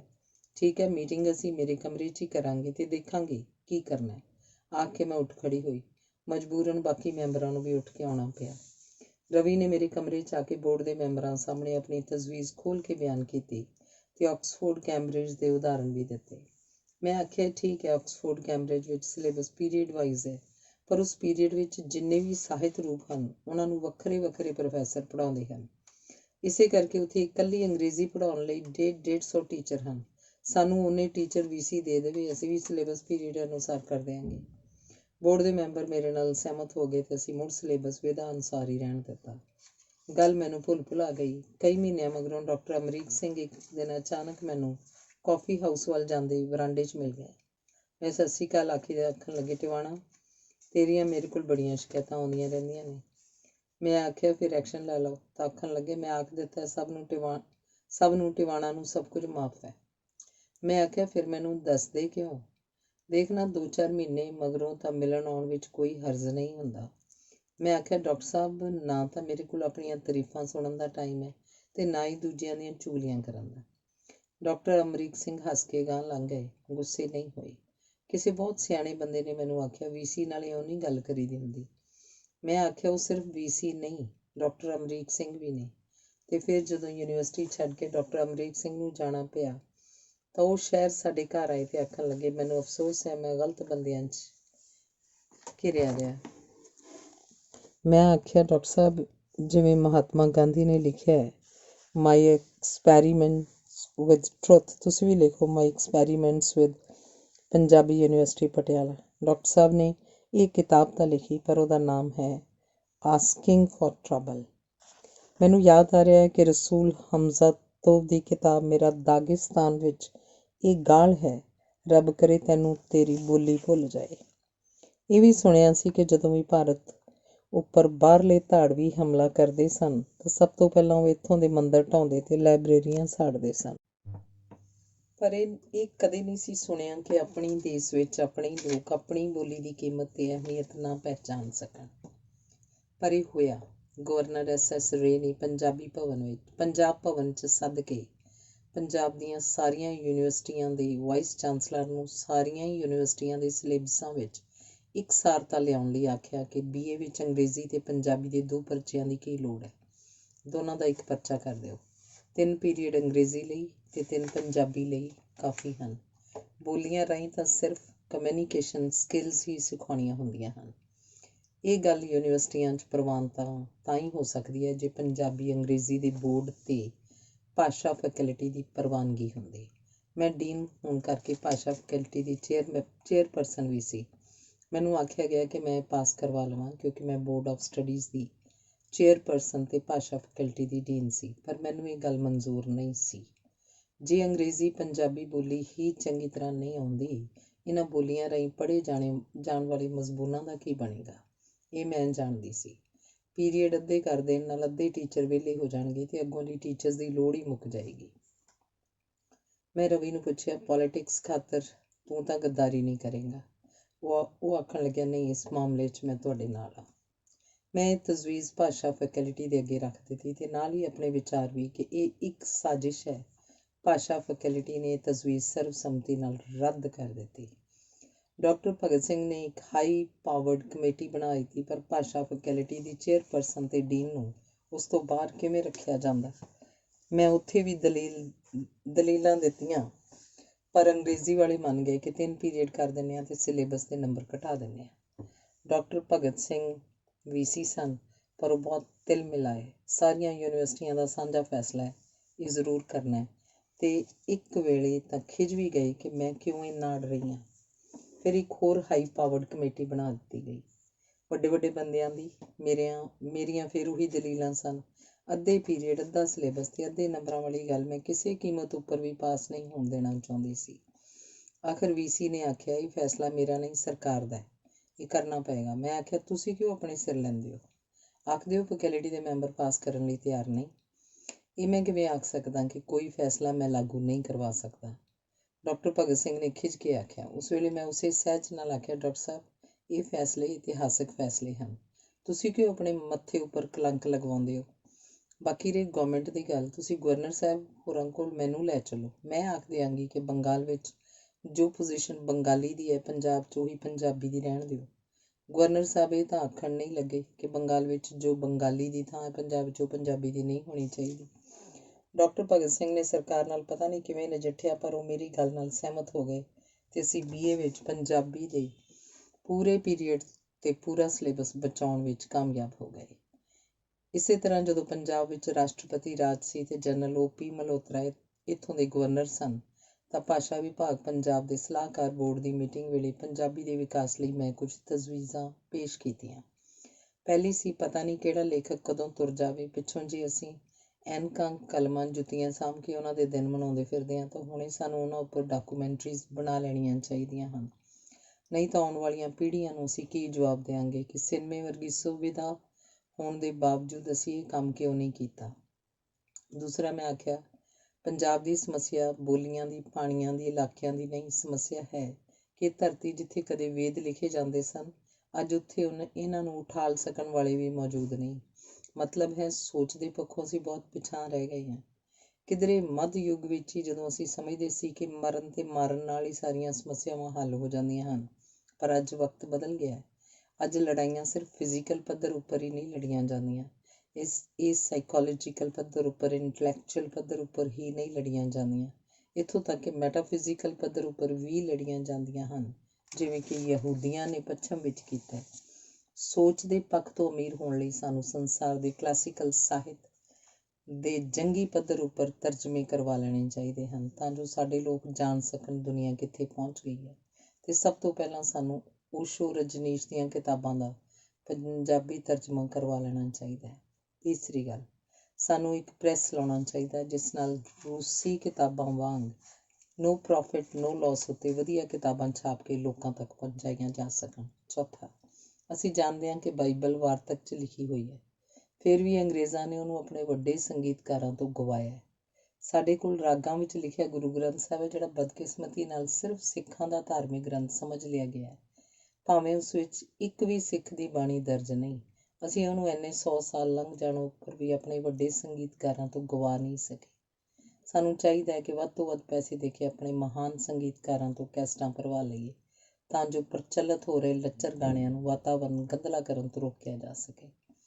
ਪੰਜਵੀਂ ਗੱਲ ਹੈ, ਸਾਨੂੰ ਆਪਣੇ 60 ਸਾਲ ਤੋਂ ਉੱਪਰ ਦੇ ਲੇਖਕਾਂ ਨੂੰ ਪੈਨਸ਼ਨਾਂ ਦੇਣੀਆਂ ਚਾਹੀਦੀਆਂ ਹਨ, ਤਾਂ ਜੋ ਰੋਟੀ ਪਾਣੀ ਦੇ ਟੰਟਿਆਂ ਤੋਂ ਸੁਰਖਰੂ ਹੋ ਕੇ ਸਾਰਾ ਵੇਲਾ ਸਾਹਿਤ ਨੂੰ ਦੇ ਸਕਣ। ਛੇਵੀਂ, ਸਾਨੂੰ ਭਾਸ਼ਾ ਵਿਭਾਗ ਵੱਲੋਂ ਦਿੱਤੇ ਜਾਂਦੇ ਨਿੱਕੇ ਜਿਹੇ ਇਨਾਮ ਨੂੰ ਵੱਡਾ ਕਰਨਾ ਚਾਹੀਦਾ ਹੈ। ਨੋਬੈਲ ਪੁਰਸਕਾਰ ਵਰਗ ਨਾ ਸਹੀ, ਗਿਆਨਪੀਠ ਵਰਗ ਤਾਂ ਹੋਵੇ। ਪੰਜਾਬ ਦੇਸ਼ ਦਾ ਸਭ ਤੋਂ ਵੱਧ ਅਮੀਰ ਸੂਬਾ ਹੈ, ਪਰ ਸਾਹਿਤ ਵਾਲੇ ਪਾਸੇ ਅਸੀਂ ਸ਼ਾਇਦ ਸਭ ਤੋਂ ਘੱਟ ਖਰਚ ਕਰਦੇ ਹਾਂ। ਇਹ ਇਸ ਲਈ ਜਿਵੇਂ ਕਿ ਇੱਕ ਵਾਰੀ ਕੁਝ ਪੰਜਾਬੀ ਨੌਜਵਾਨ ਲੜਕੇ ਸੱਤਿਆਜੀਤ ਰੇ ਨੂੰ ਕਹਿਣ ਲੱਗੇ, ਅਸੀਂ ਪੰਜਾਬੀ ਵਿੱਚ ਵੀ ਅਜਿਹੀਆਂ ਫਿਲਮਾਂ ਬਣਾਉਣੀਆਂ ਚਾਹੁੰਦੇ ਹਾਂ ਜਿਹੋ ਜਿਹੀਆਂ ਤੁਸੀਂ ਬੰਗਾਲੀ 'ਚ ਬਣਾ ਰਹੇ ਹੋ। ਸੱਤਿਆਜੀਤ ਰੇ ਨੇ ਆਖਿਆ, ਬਣਾਓ, ਤੁਹਾਨੂੰ ਕੀ ਮੁਸ਼ਕਿਲ ਹੈ, ਤੁਸੀਂ ਤਾਂ ਅਮੀਰ ਲੋਕ ਹੋ। ਤਾਂ ਉਹਨਾਂ ਲੜਕਿਆਂ ਨੇ ਆਖਿਆ, ਸਾਡੇ ਕੋਲ ਪੈਸਾ ਤਾਂ ਹੈ, ਪਰ ਅਸੀਂ ਅਮੀਰ ਨਹੀਂ।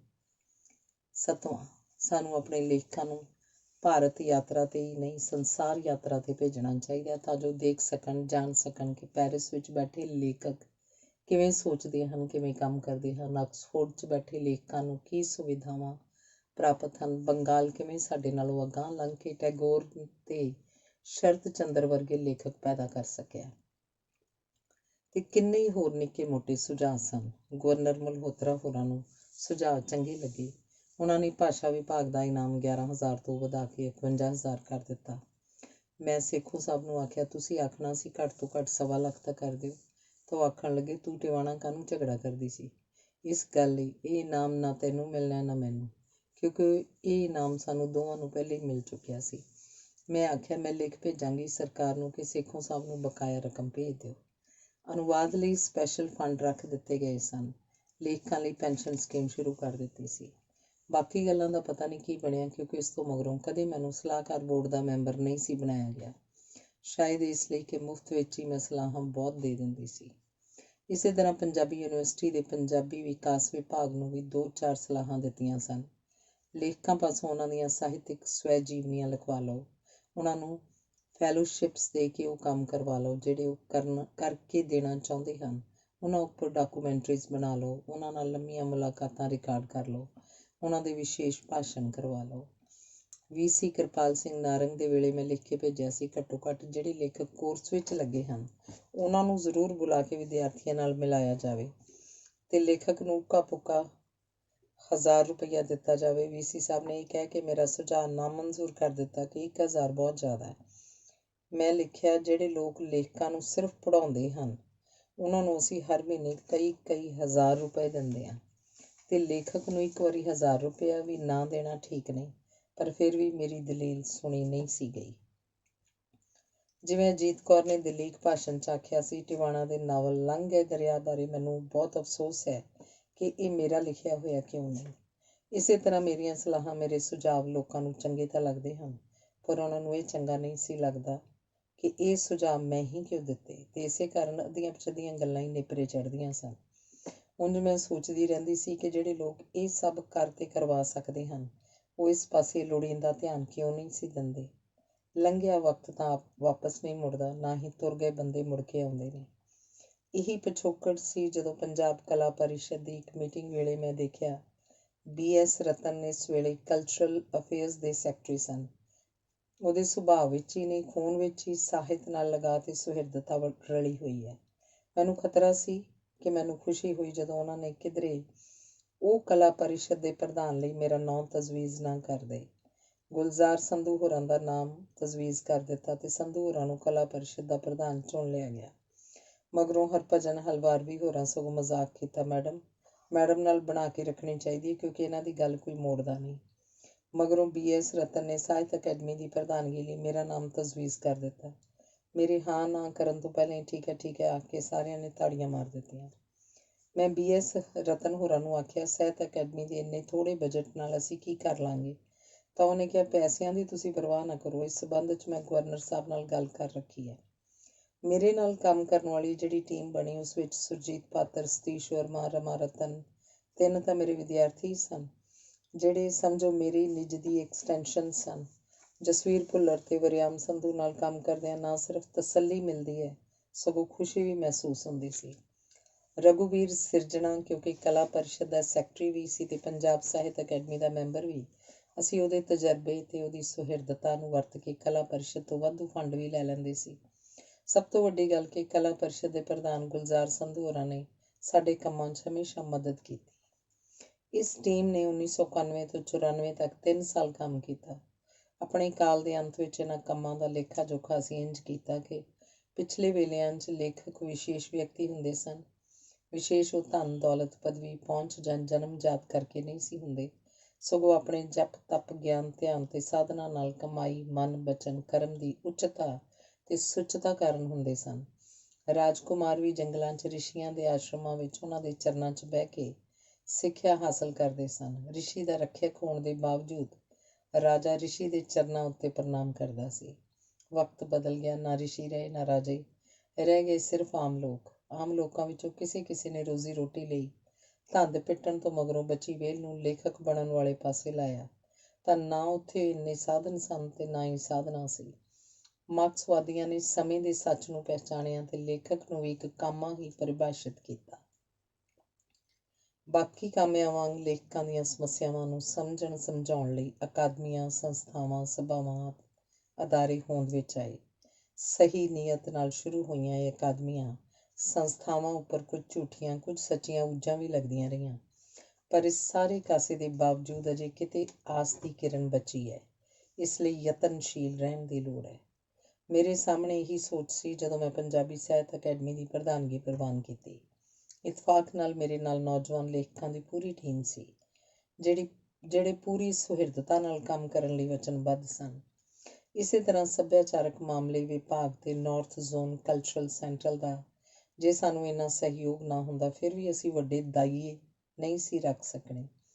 ਖੋਜ ਦਾ ਕੰਮ ਕੋਈ ਵੀ ਪੰਜਾਬੀ ਲਿਖਾਰੀ ਕੋਸ਼ ਸਾਡੇ ਕੋਲ ਉਪਲਬਧ ਨਹੀਂ ਸੀ। ਪ੍ਰੋਫੈਸਰ ਪ੍ਰੀਤਮ ਸਿੰਘ ਜੀ ਪਾਸੋਂ 400 ਸਫ਼ਿਆਂ ਦਾ ਪੰਜਾਬੀ ਲਿਖਾਰੀ ਕੋਸ਼ ਤਿਆਰ ਕਰਵਾਇਆ ਗਿਆ। ਪੰਜਾਬੀ ਸਾਹਿਤ ਅਕੈਡਮੀ ਕੋਲ ਛਾਪਣ ਜੋਗੇ ਪੈਸੇ ਨਹੀਂ ਹਨ, ਇਸ ਲਈ ਪੰਜਾਬੀ ਯੂਨੀਵਰਸਿਟੀ ਪਟਿਆਲਾ ਨੂੰ ਇਸ ਕੋਸ਼ ਦੇ ਛਾਪਣ ਲਈ ਬੇਨਤੀ ਕੀਤੀ ਗਈ, ਜੋ ਉਹਨਾਂ ਪ੍ਰਵਾਨ ਕਰ ਲਈ ਹੈ। ਸਾਡੇ ਕੋਲ ਕੋਈ ਅਜਿਹਾ ਐਲਬਮ ਅਜੇ ਤੱਕ ਨਹੀਂ ਜਿਸ ਵਿੱਚੋਂ ਲੋਕ, ਪਾਠਕ ਤੇ ਵਿਦਿਆਰਥੀ ਆਪਣੇ ਲੇਖਕਾਂ ਦੇ ਚਿੱਤਰ ਵੇਖ ਸਕਣ, ਹੱਥ ਲਿਖਤਾਂ ਦੇਖ ਸਕਣ ਤੇ ਨਾਂ ਬਾਰੇ ਪੂਰੀ ਜਾਣਕਾਰੀ ਪ੍ਰਾਪਤ ਕਰ ਸਕਣ। ਇਸ ਲਈ 101 ਪੰਜਾਬੀ ਲੇਖਕਾਂ ਦੀ ਐਲਬਮ ਤਿਆਰ ਕੀਤੀ ਗਈ ਹੈ ਜੋ ਪੰਜਾਬੀ, ਹਿੰਦੀ, ਅੰਗਰੇਜ਼ੀ ਤੇ ਉਰਦੂ ਵਿੱਚ ਛਪਣੀ ਹੈ। ਦੂਸਰੀ ਐਲਬਮ ਪੰਜਾਬ ਦੇ ਅੰਗਰੇਜ਼ੀ, ਹਿੰਦੀ ਤੇ ਉਰਦੂ ਦੇ ਲੇਖਕਾਂ ਦੀ ਹੈ। ਇਹਨਾਂ ਐਲਬਮਾਂ ਨੂੰ ਛਾਪਣ ਲਈ ਪ੍ਰਕਾਸ਼ਕ ਘੱਟੋ ਘੱਟ 1 ਲੱਖ ਰੁਪਇਆ ਮੰਗਦਾ ਹੈ, ਜੇ ਅਕਾਦਮੀ ਦੇ ਵਿੱਤ ਤੋਂ ਬਾਹਰ ਹੈ। ਇਸ ਲਈ ਇਹਨਾਂ ਨੂੰ ਛਾਪਣ ਲਈ ਭਾਸ਼ਾ ਵਿਭਾਗ ਪੰਜਾਬ ਨੂੰ ਬੇਨਤੀ ਕੀਤੀ ਗਈ ਹੈ ਤੇ ਆਸ ਕੀਤੀ ਜਾਂਦੀ ਹੈ ਕਿ ਉਹ ਛਾਪ ਦੇਣਗੇ। ਪਿਛਲੇ ਦਹਾਕੇ ਦੇ 94ਵੀਂ ਸਾਹਿਤ ਦੀ ਸੰਭਾਲ ਤੇ ਪ੍ਰਸਾਰਣ ਲਈ 9ਵੇਂ ਦਹਾਕੇ ਦੀਆਂ 5 ਪੁਸਤਕਾਂ ਛਾਪੀਆਂ ਗਈਆਂ ਹਨ। ਕਥਾ ਧਾਰਾ ਕਹਾਣੀ ਸੰਗ੍ਰਹਿ, ਨਵੀਂ ਰੁੱਤ ਦੇ ਜੁਗਨੂ, ਨਵੇਂ ਲੇਖਕਾਂ ਦੀਆਂ ਕਹਾਣੀਆਂ ਦਾ ਸੰਗ੍ਰਹਿ, 9ਵੇਂ ਦਹਾਕੇ ਦਾ ਚੋਣਵਾਂ ਨਾਟਕ, 9ਵੇਂ ਦਹਾਕੇ ਦੀ ਚੋਣਵੀਂ ਕਵਿਤਾ, 9ਵੇਂ ਦਹਾਕੇ ਦਾ ਚੋਣਵਾਂ ਬਾਲ ਸਾਹਿਤ। ਅਕਾਦਮੀ ਵੱਲੋਂ ਪ੍ਰਕਾਸ਼ਕ ਨੂੰ ਥੋੜ੍ਹੇ ਜਿਹੇ ਪੈਸੇ ਦਿੱਤੇ ਜਾਂਦੇ ਹਨ, ਉਹਨਾਂ ਦੇ ਬਦਲੇ 'ਚ ਉਨੇ ਹੀ ਪੈਸਿਆਂ ਦੀਆਂ ਕਿਤਾਬਾਂ ਲੈ ਲਈਆਂ ਜਾਂਦੀਆਂ ਹਨ। ਜਿਵੇਂ ਪੈਰਿਸ ਰਿਵਿਊ ਵਿੱਚ ਸੰਸਾਰ ਦੇ ਵੱਡੇ ਲੇਖਕਾਂ ਨਾਲ ਲੰਮੀਆਂ ਮੁਲਾਕਾਤਾਂ ਛਾਪੀਆਂ ਜਾਂਦੀਆਂ ਹਨ ਤੇ ਮਗਰੋਂ ਰਾਈਟਰਜ਼ ਐਟ ਵਰਕ ਨਾਮ ਦੀਆਂ ਪੁਸਤਕਾਂ ਵਿੱਚ ਛਾਪ ਦਿੱਤਾ ਜਾਂਦਾ ਹੈ, ਉਸੇ ਤਰ੍ਹਾਂ ਸਾਡੀਆਂ 4 ਪੁਸਤਕਾਂ ਤਿਆਰੀ ਅਧੀਨ ਹਨ। 10 ਪ੍ਰਮੁੱਖ ਨਾਵਲਕਾਰਾਂ ਨਾਲ ਲੰਮੀਆਂ ਮੁਲਾਕਾਤਾਂ, 10 ਪ੍ਰਮੁੱਖ ਕਹਾਣੀਕਾਰਾਂ ਨਾਲ ਲੰਮੀਆਂ ਮੁਲਾਕਾਤਾਂ, 10 ਪ੍ਰਮੁੱਖ ਨਾਟਕਕਾਰਾਂ ਨਾਲ ਲੰਮੀਆਂ ਮੁਲਾਕਾਤਾਂ, 10 ਪ੍ਰਮੁੱਖ ਕਵੀਆਂ ਨਾਲ ਲੰਮੀਆਂ ਮੁਲਾਕਾਤਾਂ। ਲੇਖਕ ਦੇ ਤੁਰ ਜਾਣ ਮਗਰੋਂ ਅਸੀਂ ਉਸ ਦੀ ਰਚਨਾ ਪ੍ਰਕਿਰਿਆ, ਉਹਦੀ ਵਿਚਾਰਧਾਰਾ, ਉਹਦੀਆਂ ਪ੍ਰਾਪਤੀਆਂ ਅਪ੍ਰਾਪਤੀਆਂ ਬਾਰੇ ਅੰਦਾਜ਼ੇ ਲਗਾਉਂਦੇ ਹਾਂ। ਪੰਜਾਬੀ ਸਾਹਿਤ ਅਕੈਡਮੀ ਨੇ ਅੰਦਾਜ਼ਿਆਂ ਤੋਂ ਬਚਣ ਲਈ 15 ਪ੍ਰਮੁੱਖ ਸਾਹਿਤਕਾਰਾਂ ਨੂੰ ਆਪਣੀ ਆਪਣੀ ਸਾਹਿਤਿਕ ਸਵੈ ਜੀਵਨੀ, ਸਾਹਿਤਿਕ ਯਾਤਰਾ ਲਿਖ ਦੇਣ ਲਈ ਬੇਨਤੀ ਕੀਤੀ ਹੋਈ ਹੈ। ਕੁਝ ਲੇਖਕਾਂ ਨੇ ਇਹ ਬੇਨਤੀ ਮੰਨ ਕੇ ਕੰਮ ਕਰਕੇ ਭੇਜ ਵੀ ਦਿੱਤਾ ਹੈ। ਆਪਣੀ ਵਿੱਤੀ ਕਮਜ਼ੋਰੀ ਕਰਕੇ ਅਸੀਂ ਇਹਨਾਂ ਪੁਸਤਕਾਂ ਨੂੰ ਛਪਾਉਣ ਲਈ ਵੀ ਕਿਸੇ ਦੀ ਮਿਹਨਤ ਕਰਾਂਗੇ, ਇਸ ਖਿਆਲ ਨਾਲ ਕਿ ਜਦੋਂ ਆਉਣ ਵਾਲੀਆਂ ਪੀੜ੍ਹੀਆਂ ਪੁੱਛਣਗੀਆਂ ਕਿ ਅਸੀਂ ਆਪਣੇ ਲੇਖਕਾਂ ਕਲਾਕਾਰਾਂ ਦੀਆਂ ਫਿਲਮਾਂ ਬਣਾ ਕੇ ਕਿਉਂ ਨਾ ਸਾਂਭਿਆ, ਤੇ ਸਾਡੇ ਕੋਲ ਕੋਈ ਜਵਾਬ ਨਹੀਂ ਹੋਣਾ। ਇਸੇ ਲਈ ਪੰਜਾਬ ਸਾਹਿਤ ਅਕੈਡਮੀ ਨੇ ਲੇਖਕਾਂ ਉੱਪਰ ਦਸਤਾਵੇਜ਼ੀ ਫਿਲਮਾਂ, ਡਾਕੂਮੈਂਟਰੀਜ਼ ਬਣਾਉਣ ਦੀ ਲੜੀ ਸ਼ੁਰੂ ਕੀਤੀ ਹੋਈ ਹੈ। ਕਵੀ ਤਾਰਾ ਸਿੰਘ ਤੇ ਸੁਜਾਨ ਸਿੰਘ ਬਾਰੇ ਬਣੀਆਂ ਫਿਲਮਾਂ ਹੁਣ ਦਸਤਾਵੇਜ਼ ਬਣ ਗਈਆਂ ਹਨ। ਆਮ ਕਰਕੇ ਯੂਨੀਵਰਸਿਟੀਆਂ ਵਿੱਚ ਇੱਕ ਅੱਧ ਲੇਖਕ ਆਲੋਚਕ ਨੂੰ ਸੱਦਿਆ ਜਾਂਦਾ ਹੈ। ਆਮ ਲੋਕ, ਪਾਠਕ ਤੇ ਵਿਦਿਆਰਥੀ ਆਪਣੇ ਲੇਖਕਾਂ ਤੱਕ ਨਹੀਂ ਪਹੁੰਚ ਸਕਦੇ। ਪੰਜਾਬੀ ਸਾਹਿਤ ਅਕੈਡਮੀ ਨੇ ਪਿਛਲੇ 2.5 ਵਰ੍ਹਿਆਂ ਵਿੱਚ ਵੱਖ-ਵੱਖ ਸ਼ਹਿਰਾਂ ਤੇ ਕਸਬਿਆਂ ਵਿੱਚ ਕਿਸੇ ਕਾਲਜ, ਯੂਨੀਵਰਸਿਟੀ ਜਾਂ ਸਾਹਿਤ ਸਭਾ ਦੇ ਸਹਿਯੋਗ ਨਾਲ ਸਮਾਗਮ ਕਰਕੇ ਆਪਣੇ 30 ਲੇਖਕਾਂ, ਆਲੋਚਕਾਂ ਨੂੰ ਲੋਕਾਂ, ਪਾਠਕਾਂ ਤੇ ਵਿਦਿਆਰਥੀਆਂ ਦੇ ਰੂਬਰੂ ਲਿਆਂਦਾ।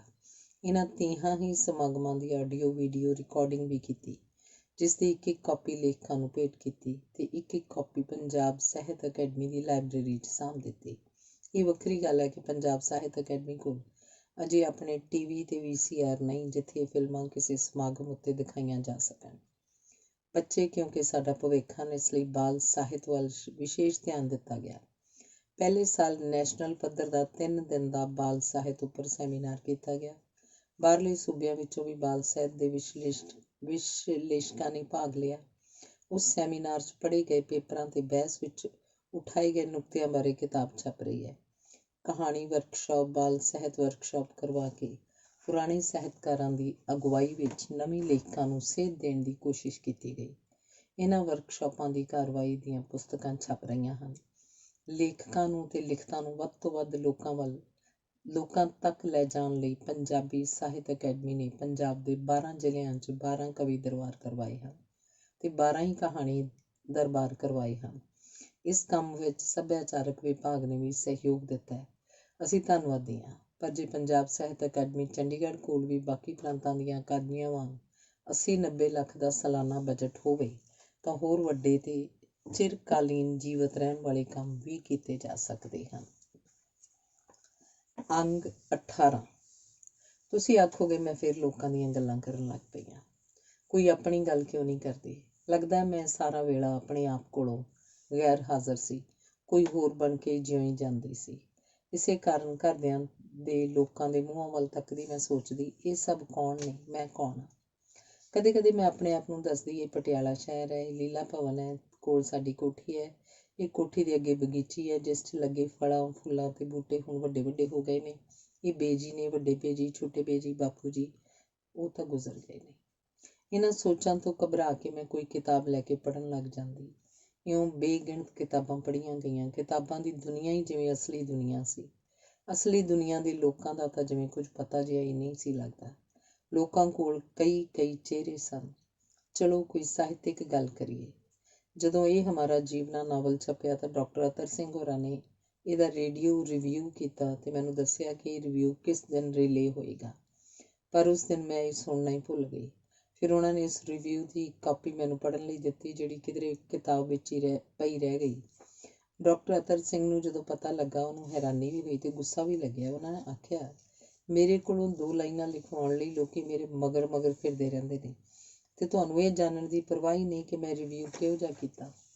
ਮੈਂ ਉਹਨਾਂ ਨੂੰ ਦੱਸਣਾ ਚਾਹੁੰਦੀ ਸੀ ਕਿ ਇਹ ਉਹਨਾਂ ਦੇ ਰਿਵਿਊ ਦਾ ਨਿਰਾਦਰ ਨਹੀਂ, ਮੈਂ ਤਾਂ ਉਹਨਾਂ ਦੀ ਚਿੰਤਨਸ਼ੀਲਤਾ ਦੀ ਬੜੀ ਕਦਰ ਕਰਦੀ ਸੀ, ਪਰ ਇਹ ਤਾਂ ਮੇਰੇ ਆਪਣੇ ਆਪ ਕੋਲੋਂ ਗੈਰ ਹਾਜ਼ਰੀ ਸੀ। ਪਰ ਇਹ ਗੱਲ ਮੈਂ ਉਹਨਾਂ ਨੂੰ ਸਮਝਾ ਨਹੀਂ ਸੀ ਸਕਣੀ, ਇਸ ਕਰਕੇ ਕੁਝ ਵੀ ਨਾ ਆਖਿਆ।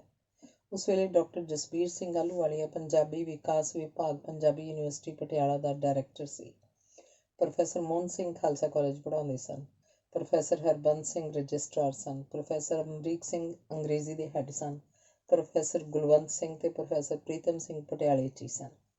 ਡਾਕਟਰ ਅਤਰ ਸਿੰਘ ਨੇ ਇੱਕ ਲੇਖਕ ਵਰਕਸ਼ਾਪ ਕੀਤੀ। ਬੜੇ ਤਕੜੇ ਲੇਖਕ ਬੁਲਾਏ ਤੇ ਮੈਨੂੰ ਵੀ ਕਹਾਣੀ ਉੱਪਰ ਇੱਕ ਪੇਪਰ ਲਿਖਣ ਲਈ ਆਖਿਆ। ਮੈਂ ਦੱਸਿਆ ਕਿ ਆਲੋਚਨਾ ਮੇਰਾ ਫੀਲਡ ਨਹੀਂ ਤੇ ਮਾਫ਼ੀ ਮੰਗੀ। ਡਾਕਟਰ ਅਤਰ ਸਿੰਘ ਨੇ 5-10 ਵਾਰੀ ਮੁੜ ਕੇ ਜਦੋਂ ਆਖਿਆ, ਨਾ ਮੇਰੇ ਕੋਲੋਂ ਜਵਾਬ ਬਣ ਆਏ ਤੇ ਨਾ ਹੀ ਪੇਪਰ ਲਿਖਿਆ ਜਾਵੇ। ਡਾਕਟਰ ਅਤਰ ਸਿੰਘ ਨੇ ਤਰਲੇ ਵਾਂਗ ਆਖਿਆ, ਜੋ ਵੀ ਲਿਖ ਸਕਦੀ ਹਾਂ ਲਿਖ ਦਿਆਂ।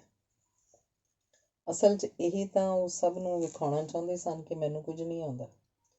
ਟੁੱਟੀਆਂ ਭੱਜੀਆਂ 4 ਕਹਾਣੀਆਂ ਦੀਆਂ ਕਿਤਾਬਾਂ ਲਿਖ ਕੇ ਤੇ ਮਾੜੀਆਂ ਮੋਟੀਆਂ 2 ਨਾਵਲੀਆਂ ਜਿਹੀਆਂ ਲਿਖ ਕੇ ਮੈਂ ਆਪਣੇ ਆਪ ਨੂੰ ਲੇਖਕਾ ਸਮਝਣ ਲੱਗ ਪਈ ਸੀ। ਜਮਾਤ ਨੂੰ ਕੀ ਸੁਆਹ ਪੜ੍ਹਾਉਂਦੀ ਹੋਏਗੀ ਜੇ ਇੱਕ ਪਰਚਾ ਨਹੀਂ ਲਿਖ ਸਕਦੇ। ਤੁਸੀਂ ਜਿਹੋ ਜਿਹਾ ਲਿਖਿਆ ਜਾਂਦਾ ਲਿਖ ਦਿਓ, ਮੈਂ ਠੀਕ ਠਾਕ ਕਰ ਦਿਆਂਗਾ। ਡਾਕਟਰ ਅਤਰ ਸਿੰਘ ਨੇ ਹਮਦਰਦੀ ਵਿਖਾਈ। ਅਜਿਹੀ ਹਮਦਰਦੀ ਮੈਨੂੰ ਇੱਕ ਵਾਰ ਡਾਕਟਰ ਰਤਨ ਸਿੰਘ ਜੱਗੀ ਨੇ ਵੀ ਵਿਖਾਈ ਸੀ ਤੇ ਆਖਿਆ ਸੀ, ਤੁਹਾਨੂੰ ਆਪਣੇ ਥੀਸਿਸ ਦਾ ਜਿਹੜਾ ਚੈਪਟਰ ਸਭ ਤੋਂ ਮੁਸ਼ਕਿਲ ਲੱਗਿਆ ਉਹ ਮੈਨੂੰ ਦੱਸ ਦੇਣਾ, ਮੈਂ ਲਿਖ ਦਿਆਂਗਾ। ਤਾਂ ਮੈਂ ਹੱਸ ਕੇ ਆਖਿਆ ਸੀ, ਮੈਨੂੰ ਤਾਂ ਸਾਰੇ ਚੈਪਟਰ ਮੁਸ਼ਕਿਲ ਲੱਗਦੇ ਨੇ, ਤੁਸੀਂ ਸਾਰੇ ਲਿਖ ਦਿਓ। ਇਸੇ ਤਰ੍ਹਾਂ ਮੈਂ ਡਾਕਟਰ ਅਤਰ ਸਿੰਘ ਨੂੰ ਆਖਿਆ, ਤੁਸੀਂ ਠੀਕ ਠਾਕ ਕਰਨ ਦੀ ਥਾਂ ਆਪ ਹੀ ਲਿਖ ਦਿਓ। ਤੁਸੀਂ ਤਾਂ ਮਜ਼ਾਕ ਕਰਦੇ ਹੋ, ਅਜੇ ਵੀ 4 ਦਿਨ ਪਏ ਨਹੀਂ, ਮੈਨੂੰ 1 ਦਿਨ ਪਹਿਲਾਂ ਵੀ ਦੇ ਦਿਓ, ਮੈਂ ਆਪੇ ਸਾਈਕਲੋਸਟਾਈਲ ਕਰਵਾ ਲਵਾਂਗਾ, ਉਹਨਾਂ ਨੇ ਆਖਿਆ। ਮੈਂ ਬਹੁਤ ਪਰੇਸ਼ਾਨ ਹੋ ਗਈ, ਪਰ ਉਸੇ ਰਾਤ ਮੈਂ ਆਪਣਾ ਪਰਚਾ ਲਿਖ ਦਿੱਤਾ, ਪੰਜਾਬੀ ਕਹਾਣੀ ਭਾਬੀ ਮੈਨਾ ਤੋਂ ਮੈਨਾ ਭਾਬੀ ਤੱਕ। ਅਗਲੇ ਦਿਨ ਸਾਫ਼-ਸਾਫ਼ ਲਿਖ ਕੇ ਡਾਕਟਰ ਅਤਰ ਸਿੰਘ ਹੋਰਾਂ ਨੂੰ ਦੇ ਦਿੱਤਾ। ਮਗਰੋਂ ਮੈਨੂੰ ਮੋਹਨ ਸਿੰਘ ਹੋਰਾਂ ਨੇ ਦੱਸਿਆ, ਸਾਈਕਲੋਸਟਾਈਲ ਕਰਵਾ ਕੇ ਜਦੋਂ ਡਾਕਟਰ ਅਤਰ ਸਿੰਘ ਨੇ ਤੇਰਾ ਪਰਚਾ ਪੜ੍ਹਿਆ ਤਾਂ ਬਹੁਤ ਹੈਰਾਨ ਹੋ ਗਿਆ ਤੇ ਉਹ ਆਲੂ ਵਾਲੀਏ ਕੋਲ ਗਿਆ ਤੇ ਪੁੱਛਿਆ, ਟਿਵਾਣਾ ਨੂੰ ਇਹ ਪਰਚਾ ਕਿਹਨੇ ਲਿਖ ਕੇ ਦਿੱਤਾ? ਆਲੂ ਵਾਲੀਏ ਨੇ ਦੱਸਿਆ, ਮੈਂ ਤਾਂ ਨਹੀਂ ਲਿਖ ਕੇ ਦਿੱਤਾ। ਤੇ ਫਿਰ ਦੋਵੇਂ ਜਣੇ ਮੇਰੇ ਕੋਲ ਆਏ ਕਿ ਇਹ ਪਰਚਾ ਕਿਧਰੇ ਮੈਂ ਤਾਂ ਨਹੀਂ ਲਿਖ ਕੇ ਦਿੱਤਾ। ਗੱਲ ਸੁਣ ਕੇ ਮੈਨੂੰ ਗੁੱਸਾ ਨਹੀਂ ਆਇਆ, ਸਗੋਂ ਹਾਸਾ ਆ ਗਿਆ। PEN ਦੀ ਪਟਿਆਲਾ ਯੂਨੀਵਰਸਿਟੀ ਵਿੱਚ ਕਾਨਫਰੰਸ ਸੀ। ਉਹਨਾਂ 10 ਇਨਵੀਟੇਸ਼ਨ VC ਨੂੰ ਦੇ ਦਿੱਤੇ ਕਿ ਆਪਣੇ ਬੰਦਿਆਂ ਨੂੰ ਬੁਲਾ ਲੈਣਾ। VC ਨੇ ਆਪਣੇ ਹਿਸਾਬ ਨਾਲ ਇੰਪੋਰਟੈਂਟ ਬੰਦਿਆਂ ਨੂੰ ਉਹ ਵੰਡ ਦਿੱਤੇ। ਬਾਹਰੋਂ ਆਏ ਲੇਖਕਾਂ ਵਿੱਚੋਂ 1-2 ਜਣੇ ਜਦੋਂ ਪੁੱਛ-ਪੁਛਾ ਕੇ ਸਾਡੇ ਘਰ ਪਹੁੰਚ ਗਏ ਤੇ ਗਿਲਾ ਕੀਤਾ ਕਿ ਮੈਂ ਕਾਨਫਰੰਸ ਉੱਪਰ ਕਿਉਂ ਨਹੀਂ ਆਈ, ਤਾਂ ਮੈਂ ਦੱਸਿਆ ਕਿ ਮੈਨੂੰ ਤਾਂ ਇਨਵਾਈਟ ਹੀ ਨਹੀਂ ਕੀਤਾ ਗਿਆ। ਪ੍ਰਧਾਨ ਨੇ ਅਗਲੇ ਦਿਨ ਆਪਣੇ ਵੱਲੋਂ ਕਾਰਡ ਭੇਜਿਆ। ਬਹੁਤ ਸਾਲਾਂ ਮਗਰੋਂ ਮੈਨੂੰ ਇੰਟਰਨੈਸ਼ਨਲ ਪੰਜਾਬੀ ਕਾਨਫਰੰਸ ਦੇ ਇੱਕ ਸੈਸ਼ਨ ਦੀ ਪ੍ਰਧਾਨਗੀ ਕਰਨ ਲਈ ਲੰਡਨ ਸੱਦਿਆ ਗਿਆ। ਮੈਂ ਇਸੇ ਲਾਲਚ ਵਿੱਚ ਇਹ ਪ੍ਰਵਾਨ ਕਰ ਲਿਆ ਕਿ ਉੱਥੇ ਸਕਾਟਲੈਂਡ 'ਚ ਮੇਰੀ ਭੈਣ ਰਹਿੰਦੀ ਸੀ। ਪਹਿਲਾਂ ਤਾਂ ਯੂਨੀਵਰਸਿਟੀ ਦੀ ਸਿੰਡੀਕੇਟ ਨੇ ਜਾਣ ਲਈ ਇਜਾਜ਼ਤ ਦੇਣ ਤੋਂ ਨਾਂਹ ਕਰਤੀ ਕਿ ਟਿਵਾਣਾ ਵੱਲੋਂ ਪੰਜਾਬੀ ਦੀ ਇੰਟਰਨੈਸ਼ਨਲ ਕਾਨਫਰੰਸ ਦੇ ਕਿਸੇ ਸੈਸ਼ਨ ਦੀ ਪ੍ਰਧਾਨਗੀ ਕਰਨ ਨਾਲ ਯੂਨੀਵਰਸਿਟੀ ਨੂੰ ਕੀ ਫਾਇਦਾ ਹੋਏਗਾ। ਪਰ ਮਗਰੋਂ ਜਦੋਂ ਕਾਨਫਰੰਸ ਵਾਲਿਆਂ ਨੇ ਚੀਫ ਮਿਨਿਸਟਰ, ਐਜੂਕੇਸ਼ਨ ਮਿਨਿਸਟਰ ਤੇ ਚਾਂਸਲਰ ਨੂੰ ਤਾਰਾਂ ਦਿੱਤੀਆਂ ਕਿ ਕੀ ਇਸ ਵਿੱਚ ਯੂਨੀਵਰਸਿਟੀ ਦਾ ਆਨਰ ਨਹੀਂ ਕਿ ਤੁਹਾਡੀ ਇੱਕ ਪ੍ਰੋਫੈਸਰ ਨੂੰ ਇੱਥੇ ਪ੍ਰਧਾਨਗੀ ਕਰਨ ਲਈ ਸੱਦਿਆ ਜਾ ਰਿਹਾ, ਤਾਂ ਯੂਨੀਵਰਸਿਟੀ ਨੇ ਜਾਣ ਦੀ ਆਗਿਆ ਦੇ ਦਿੱਤੀ। ਜਿਸ ਜਹਾਜ਼ 'ਚ ਮੈਂ ਸਫ਼ਰ ਕੀਤਾ ਉਸੇ ਵਿੱਚ ਕੁਝ ਸੀਟਾਂ ਦੀ ਵਿੱਥ ਉੱਪਰ ਸੰਤ ਸਿੰਘ ਸੇਖੋਂ ਹੋਰੀ ਵੀ ਬੈਠੇ ਸਨ। ਉਹਨਾਂ ਨਾਲ ਮੇਰਾ ਦੂਹਰਾ ਰਿਸ਼ਤਾ ਹੈ। ਇੱਕ ਪੰਜਾਬੀ ਸਾਹਿਤ ਦੇ ਬਾਬਾ ਬੋੜ ਹੋਣ ਕਰਕੇ ਤੇ ਦੂਸਰਾ ਉਹਨਾਂ ਦੀਆਂ 2 ਧੀਆਂ ਮੇਰੇ ਕੋਲ MA ਵਿੱਚ ਪੜ੍ਹਦੀਆਂ ਰਹੀਆਂ ਸਨ ਤੇ ਇੱਕ ਨੇ ਮੇਰੇ ਨਾਲ MPhil ਵੀ ਕੀਤੀ ਸੀ। ਫਰੈਂਕਫਰਟ ਦੇ ਨੇੜੇ ਦੂਰੋਂ ਹੀ ਆਵਾਜ਼ ਦੇ ਕੇ ਉਹਨਾਂ ਨੇ ਪੁੱਛਿਆ, ਟਿਵਾਣਾ, ਮੈਂ ਆਪਣੀ ਪਗੜੀ ਢਾਹ ਕੇ ਬੰਨ੍ਹ ਲਵਾਂ? ਪੰਜਾਬੀ ਜਾਣਨ ਵਾਲੇ ਲੋਕ ਉਹਨਾਂ ਦੀ ਗੱਲ ਸੁਣ ਕੇ ਹੱਸ ਪਏ ਤੇ ਅੰਗਰੇਜ਼ ਉਹਨਾਂ ਨੂੰ ਹੱਸਦਿਆਂ ਵੇਖ ਕੇ ਮੁਸਕਰਾਉਣ ਲੱਗੇ। ਮੈਂ ਕੋਈ ਉੱਤਰ ਨਾ ਦਿੱਤਾ। ਉਹਨਾਂ ਨੇ ਪਗੜੀ ਢਾਹ ਲਈ, ਫਿਰ ਬਿਨਾਂ ਹੀ ਸ਼ੀਸ਼ੇ ਤੋਂ ਸਵਾਰ ਕੇ ਬੰਨ੍ਹੀ। ਬੰਨ੍ਹਣ ਮਗਰੋਂ ਫਿਰ ਦੂਰੋਂ ਹੀ ਮੇਰੇ ਵੱਲ ਮੂੰਹ ਕਰਕੇ ਉੱਚੀ ਸਾਰੀ ਆਖਣ ਲੱਗੇ, ਟਿਵਾਣਾ, ਮੇਰੀ ਪਗੜੀ ਠੀਕ ਹੈ? ਲੋਕੀ ਫੇਰ ਹੱਸ ਪਏ। ਮੈਂ ਵੀ ਉੱਚੀ ਆਵਾਜ਼ 'ਚ ਆਖਿਆ, ਜੇ ਹੋਰ ਕੋਈ ਗੱਲ ਕੀਤੀ ਤੁਹਾਨੂੰ ਬਾਰੀ 'ਚੋਂ ਬਾਹਰ ਸੁੱਟ ਦੇਣਾ। ਲੋਕ ਮੇਰੀ ਗੱਲ ਉੱਪਰ ਵੀ ਹੱਸ ਪਏ ਤੇ ਸੇਖੋਂ ਸਾਹਿਬ ਵੀ ਤਾੜੀ ਮਾਰ ਕੇ ਹੱਸ ਪਏ ਤੇ ਬੋਲੇ, ਇਹ ਹੋਈ ਨਾ ਜੱਟੀਆਂ ਵਾਲੀ ਗੱਲ। ਕਾਨਫਰੰਸ ਉੱਪਰ ਵੀ ਜਿਸ ਸੈਸ਼ਨ ਵਿੱਚ ਸੇਖੋਂ ਸਾਹਿਬ ਨੇ ਪੇਪਰ ਪੜ੍ਹਨਾ ਸੀ, ਬਾਈ ਚਾਂਸ ਉਸ ਸੈਸ਼ਨ ਦੀ ਪ੍ਰਧਾਨਗੀ ਕਰਨ ਵਾਲਾ ਬੰਦਾ ਪਹੁੰਚਿਆ ਨਹੀਂ ਸੀ ਤੇ ਉਹਨਾਂ ਮੈਨੂੰ ਹੀ ਪ੍ਰਧਾਨਗੀ ਕਰਨ ਲਈ ਆਖ ਦਿੱਤਾ। ਸੇਖੋਂ ਸਾਹਿਬ ਨੇ ਪਰਚਾ ਸਰਸਰੀ ਤੌਰ ਉੱਤੇ ਲਿਖਿਆ ਸੀ ਤੇ ਸਰਸਰੀ ਤੌਰ 'ਤੇ ਪੜ੍ਹ ਦਿੱਤਾ। ਪ੍ਰਧਾਨਗੀ ਭਾਸ਼ਣ ਵੇਲੇ ਮੈਂ ਪੇਪਰ ਬਾਰੇ ਕੁਝ ਗੱਲਾਂ ਕੀਤੀਆਂ ਤੇ ਅਖੀਰ 'ਚ ਆਖ ਦਿੱਤਾ, ਸੇਖੋਂ ਸਾਹਿਬ ਦਾ ਪਰਚਾ ਬੜਾ ਸਧਾਰਨ ਕਿਸਮ ਦਾ ਹੈ। ਇਸ ਲਈ ਨਹੀਂ ਕਿ ਸੇਖੋਂ ਸਾਹਿਬ ਵਧੀਆ ਪਰਚਾ ਲਿਖ ਨਹੀਂ ਸੀ ਸਕਦੇ, ਇਸ ਲਈ ਵੀ ਨਹੀਂ ਕਿ ਸੇਖੋਂ ਸਾਹਿਬ ਦੀ ਬੌਧਿਕ ਪੱਧਰ ਵਿੱਚ ਕੋਈ ਕਸਰ ਹੈ ਜਾਂ ਬੋਲੀ ਦੀ ਸਮਰੱਥਾ ਤੋਂ ਅਣਜਾਣ ਹਨ। ਗੱਲ ਇਹ ਹੈ ਕਿ ਇਹਨਾਂ ਨੇ ਸਾਨੂੰ ਸਰੋਤਿਆਂ ਨੂੰ ਸੀਰੀਅਸਲੀ ਨਹੀਂ ਲਿਆ। ਇਹ ਇਹਨਾਂ ਦਾ ਸੁਭਾਅ ਹੈ ਕਿ ਲੌਂਗੋਵਾਲ ਵਾਲੇ ਸਾਧ ਵਾਂਗ ਸਭ ਨੂੰ ਟਿੱਚ ਸਮਝਦੇ ਨੇ। ਸ਼ਾਇਦ ਅਸੀਂ ਆਪਣੇ ਕੱਦ ਕਾਠ ਇੰਨੇ ਬਣਾ ਵੀ ਨਹੀਂ ਸਕੇ ਕਿ ਸਾਨੂੰ ਟਿੱਚ ਨਾ ਸਮਝਣ। ਉਂਝ ਦਾ ਪ੍ਰਧਾਨਗੀ ਭਾਸ਼ਣ ਤੋਂ ਮਗਰੋਂ ਗੱਲ ਮੁੱਕ ਗਈ ਸਮਝੀ ਜਾਂਦੀ ਹੈ, ਪਰ ਸੇਖੋਂ ਸਾਹਿਬ ਨੇ ਖੜੇ ਹੋ ਕੇ ਆਖਿਆ, ਮੈਂ ਇੱਕ ਗੱਲ ਕਰਨੀ ਹੈ। ਤੇ ਉਹਨਾਂ ਨੇ ਸਟੇਜ ਉੱਪਰ ਆਖਿਆ, ਜੋ ਕੁਝ ਟਿਵਾਣਾ ਨੇ ਆਖਿਆ ਠੀਕ ਹੈ।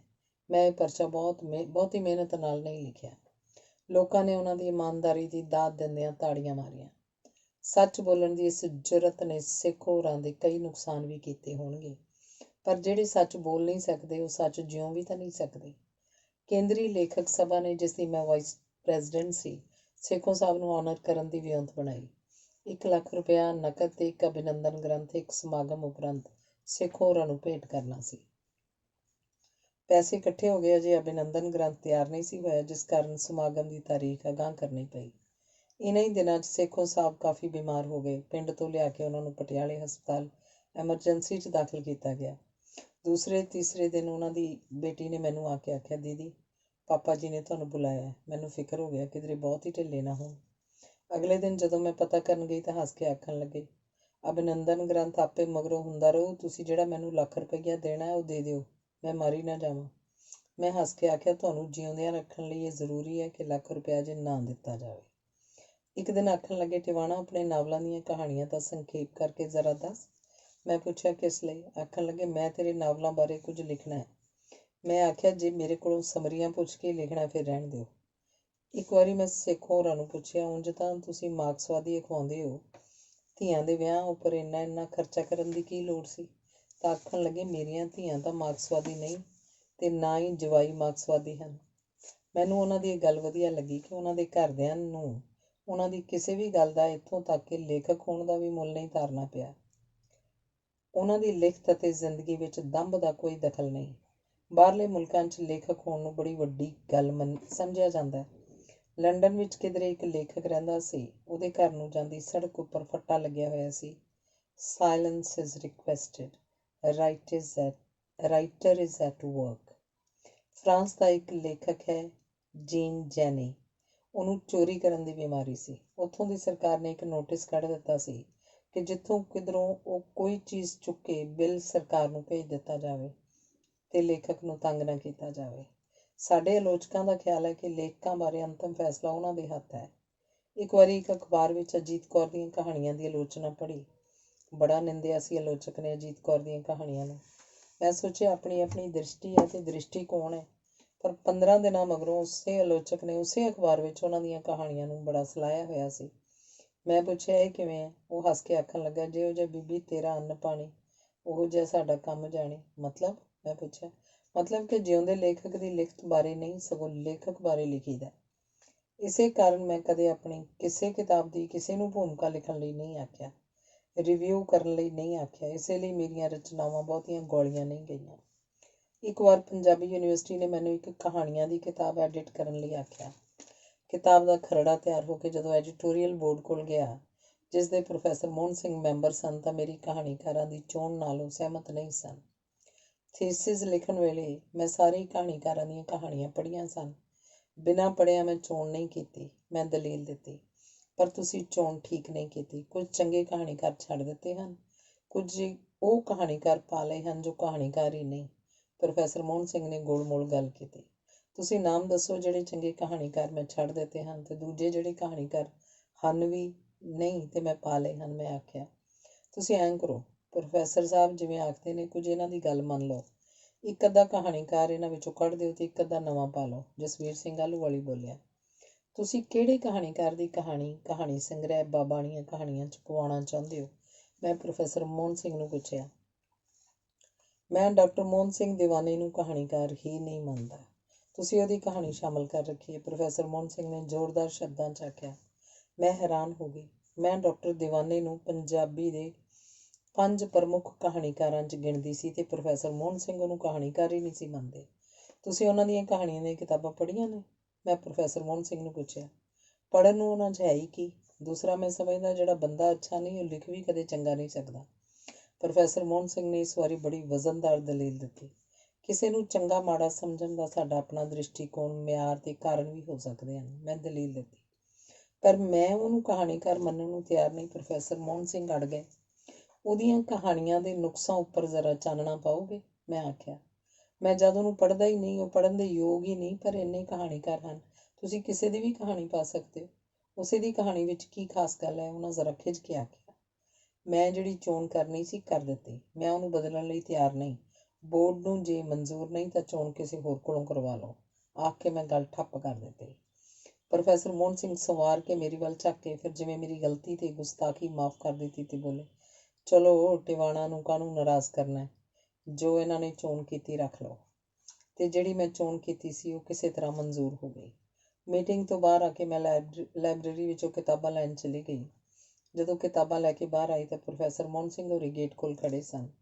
ਮੈਂ ਤੇਰਾ ਹੀ ਇੰਤਜ਼ਾਰ ਕਰ ਰਿਹਾ ਸੀ, ਉਹਨਾਂ ਨੇ ਹੱਸ ਕੇ ਆਖਿਆ। ਦੱਸੋ, ਮੈਂ ਗੰਭੀਰ ਹੋ ਕੇ ਪੁੱਛਿਆ। ਸੋਚਿਆ ਉਹ ਲਾਂਭਾ ਦੇਣਗੇ ਕਿ ਉਸ ਵੇਲੇ ਮੈਂ ਉਹਨਾਂ ਦੀ ਗੱਲ ਕਿਉਂ ਨਹੀਂ ਸੀ ਮੰਨੀ, ਪਰ ਉਹ ਬੋਲੇ, ਕੌਫੀ ਪੀਣ ਚੱਲੀਏ। ਅੱਜ ਮੈਂ ਉਹਨਾਂ ਨੂੰ ਇੱਕ ਵਾਰੀ ਨਾਰਾਜ਼ ਕਰ ਚੁੱਕੀ ਸੀ। ਕੌਫੀ ਪੀਣ ਤੋਂ ਨਾਂਹ ਕਰਕੇ ਦੂਜੀ ਵਾਰ ਨਾਰਾਜ਼ ਨਹੀਂ ਸੀ ਕਰਨਾ ਚਾਹੁੰਦੀ। ਆਖਿਆ, ਚਲੋ। ਲਾਇਬ੍ਰੇਰੀ ਤੇ ਕੌਫੀ ਹਾਊਸ ਤੱਕ ਦੇ ਰਾਹ 'ਚ ਉਹ ਗੱਲਾਂ ਕਰਨ ਲੱਗ ਪਏ। ਮੈਨੂੰ ਇਹ ਯੂਨੀਵਰਸਿਟੀ ਬਹੁਤ ਪਸੰਦ ਹੈ, ਉਹਨਾਂ ਨੇ ਮੇਰੀ ਵੱਲ ਝਾਕ ਕੇ ਦੱਸਿਆ। ਮੈਂ ਜ਼ਰਾ ਕੁ ਹੱਸ ਕੇ ਚੁੱਪ ਕਰ ਰਹੀ। ਕਿਆ ਸੋਹਣੀਆਂ ਬਿਲਡਿੰਗਾਂ ਨੇ, ਕਿਆ ਸੋਹਣੇ ਦਰਖਤ ਲੱਗੇ ਹੋਏ ਨੇ, ਕਿਆ ਸੋਹਣੇ ਫੁੱਲ ਬੂਟੇ ਨੇ, ਤੇ ਫਿਰ ਇੱਥੇ ਆਪਣੇ ਕੁਝ ਲੋਕ ਨੇ। ਜੀ ਕਰਦਾ ਹੈ ਛੋਟਾ ਜਿਹਾ ਪਲਾਟ ਲੈ ਕੇ ਇੱਥੇ ਕਿਧਰੇ ਘਰ ਪਾ ਲਵਾਂ। ਤੇਰਾ ਤੇ ਇੱਥੇ ਆਪਣਾ ਘਰ ਹੈ ਨਾ। ਮੈਂ ਦੇਖਿਆ ਇੱਥੋਂ ਦੇ ਲੋਕ ਹੀ ਬੜੇ ਚੰਗੇ ਨੇ। ਉਹ ਆਪਣੇ ਰੌਂ 'ਚ ਗੱਲਾਂ ਕਰ ਰਹੇ ਸਨ। ਮੈਂ ਇੱਥੇ ਆ ਕੇ ਕਈ ਕਵਿਤਾਵਾਂ ਲਿਖੀਆਂ ਨੇ, ਕਦੇ ਸੁਣਾਵਾਂਗਾ ਤੈਨੂੰ, ਉਹਨਾਂ ਆਖਿਆ। ਤੁਸੀਂ ਆਪਣੀ ਆਟੋਬਾਇਓਗ੍ਰਾਫੀ ਲਿਖੋ, ਮੋਹਨ ਸਿੰਘ ਦੀ ਕਹਾਣੀ, ਉਹਦੀ ਆਪਣੀ ਜ਼ਬਾਨੀ। ਇਹ ਇੱਕ ਬੰਦੇ ਦਾ ਹੀ ਨਹੀਂ, ਪੰਜਾਬੀ ਸਾਹਿਤ ਦੇ ਇੱਕ ਯੁੱਗ ਦਾ ਇਤਿਹਾਸ ਹੋਏਗਾ, ਮੈਂ ਕਿਹਾ। ਜੀ ਤਾਂ ਬੜਾ ਕਰਦਾ, ਪਰ ਵਕਤ ਨਹੀਂ ਇੰਨਾ। ਹਾਂ, ਜੇ ਤੂੰ ਲਿਖਣ ਲਈ ਤਿਆਰ ਹੈ ਤਾਂ ਮੈਂ ਡਿਕਟੇਟ ਕਰਵਾ ਸਕਦਾ, ਉਹਨਾਂ ਮਜ਼ਾਕ ਵਾਂਗ ਆਖਿਆ। ਲਿਖਣ ਤੋਂ ਵੀ ਚੰਗਾ ਟੇਪ ਕਰਵਾ ਲਓ, ਪਿੱਛੋਂ ਟਾਈਪਿਸਟ ਟਾਈਪ ਕਰ ਦੇਗਾ। ਪਰ ਦਲੀਪ, ਸਾਡੇ ਲਈ ਕੌਣ ਇੰਨਾ ਕਰੇਗਾ। ਹਾਂ, ਤੂੰ ਕਿਤੇ VC ਲੱਗੀ ਹੋਵੇਂ, ਗੱਲ ਹੋਰ ਹੈ।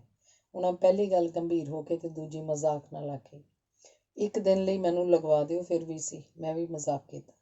ਮੇਰਾ ਵਸ ਚਲੇ ਤਾਂ ਮੈਂ ਪਤਾ ਨਹੀਂ ਤੈਨੂੰ ਕੀ ਬਣਾ ਦਿਆਂ। ਮੈਂ ਤੈਨੂੰ ਕਦੇ ਦੱਸਿਆ ਨਹੀਂ, ਮੈਂ ਤੇਰੇ ਉੱਤੇ 2-3 ਕਵਿਤਾਵਾਂ ਵੀ ਲਿਖੀਆਂ ਨੇ, ਪਰ ਦੱਸਿਓ ਨਾ ਕਿਹੜੀਆਂ ਲਿਖੀਆਂ ਨੇ, ਹੋਰ ਕਿਧਰੇ ਤੁਹਾਡੇ ਬਾਰੇ ਮੇਰਾ ਇੰਪਰੈਸ਼ਨ ਹੀ ਖਰਾਬ ਹੋ ਜਾਏ। ਮੈਂ ਹੱਸ ਕੇ ਆਖਿਆ। ਤੈਨੂੰ ਪਤਾ 60 ਸਾਲ ਤੋਂ ਮੈਂ ਉੱਪਰ ਹਾਂ। 3 ਮੇਰੀਆਂ ਤੇਰੇ ਜਿਹੜੀਆਂ ਧੀਆਂ ਹਨ। ਹੁਣ ਤਾਂ ਬਸ ਇਹੋ ਮਨ ਕਰਦਾ, ਖੈਰ ਜਾਣ ਦਿਓ।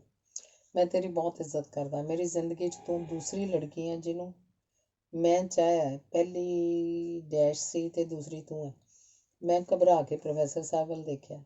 ਮੈਨੂੰ ਪਤਾ ਸੀ ਸਵੇਰ ਵਾਲੀ ਨਾਰਾਜ਼ਗੀ ਧੋਣ ਲਈ ਉਹ ਭਾਵੁਕ ਹੋਏ। ਇਹ ਸਭ ਆਖ ਰਹੇ ਸਨ। ਗੱਲ ਮਜ਼ਾਕ 'ਚ ਪਾਉਣ ਲਈ ਮੈਂ ਆਖਿਆ, ਪ੍ਰੋਫੈਸਰ ਸਾਹਿਬ, ਨੰਬਰ ਦੇ 2 ਹੋਣਾ ਮੈਨੂੰ ਪਰਵਾਹ ਨਹੀਂ।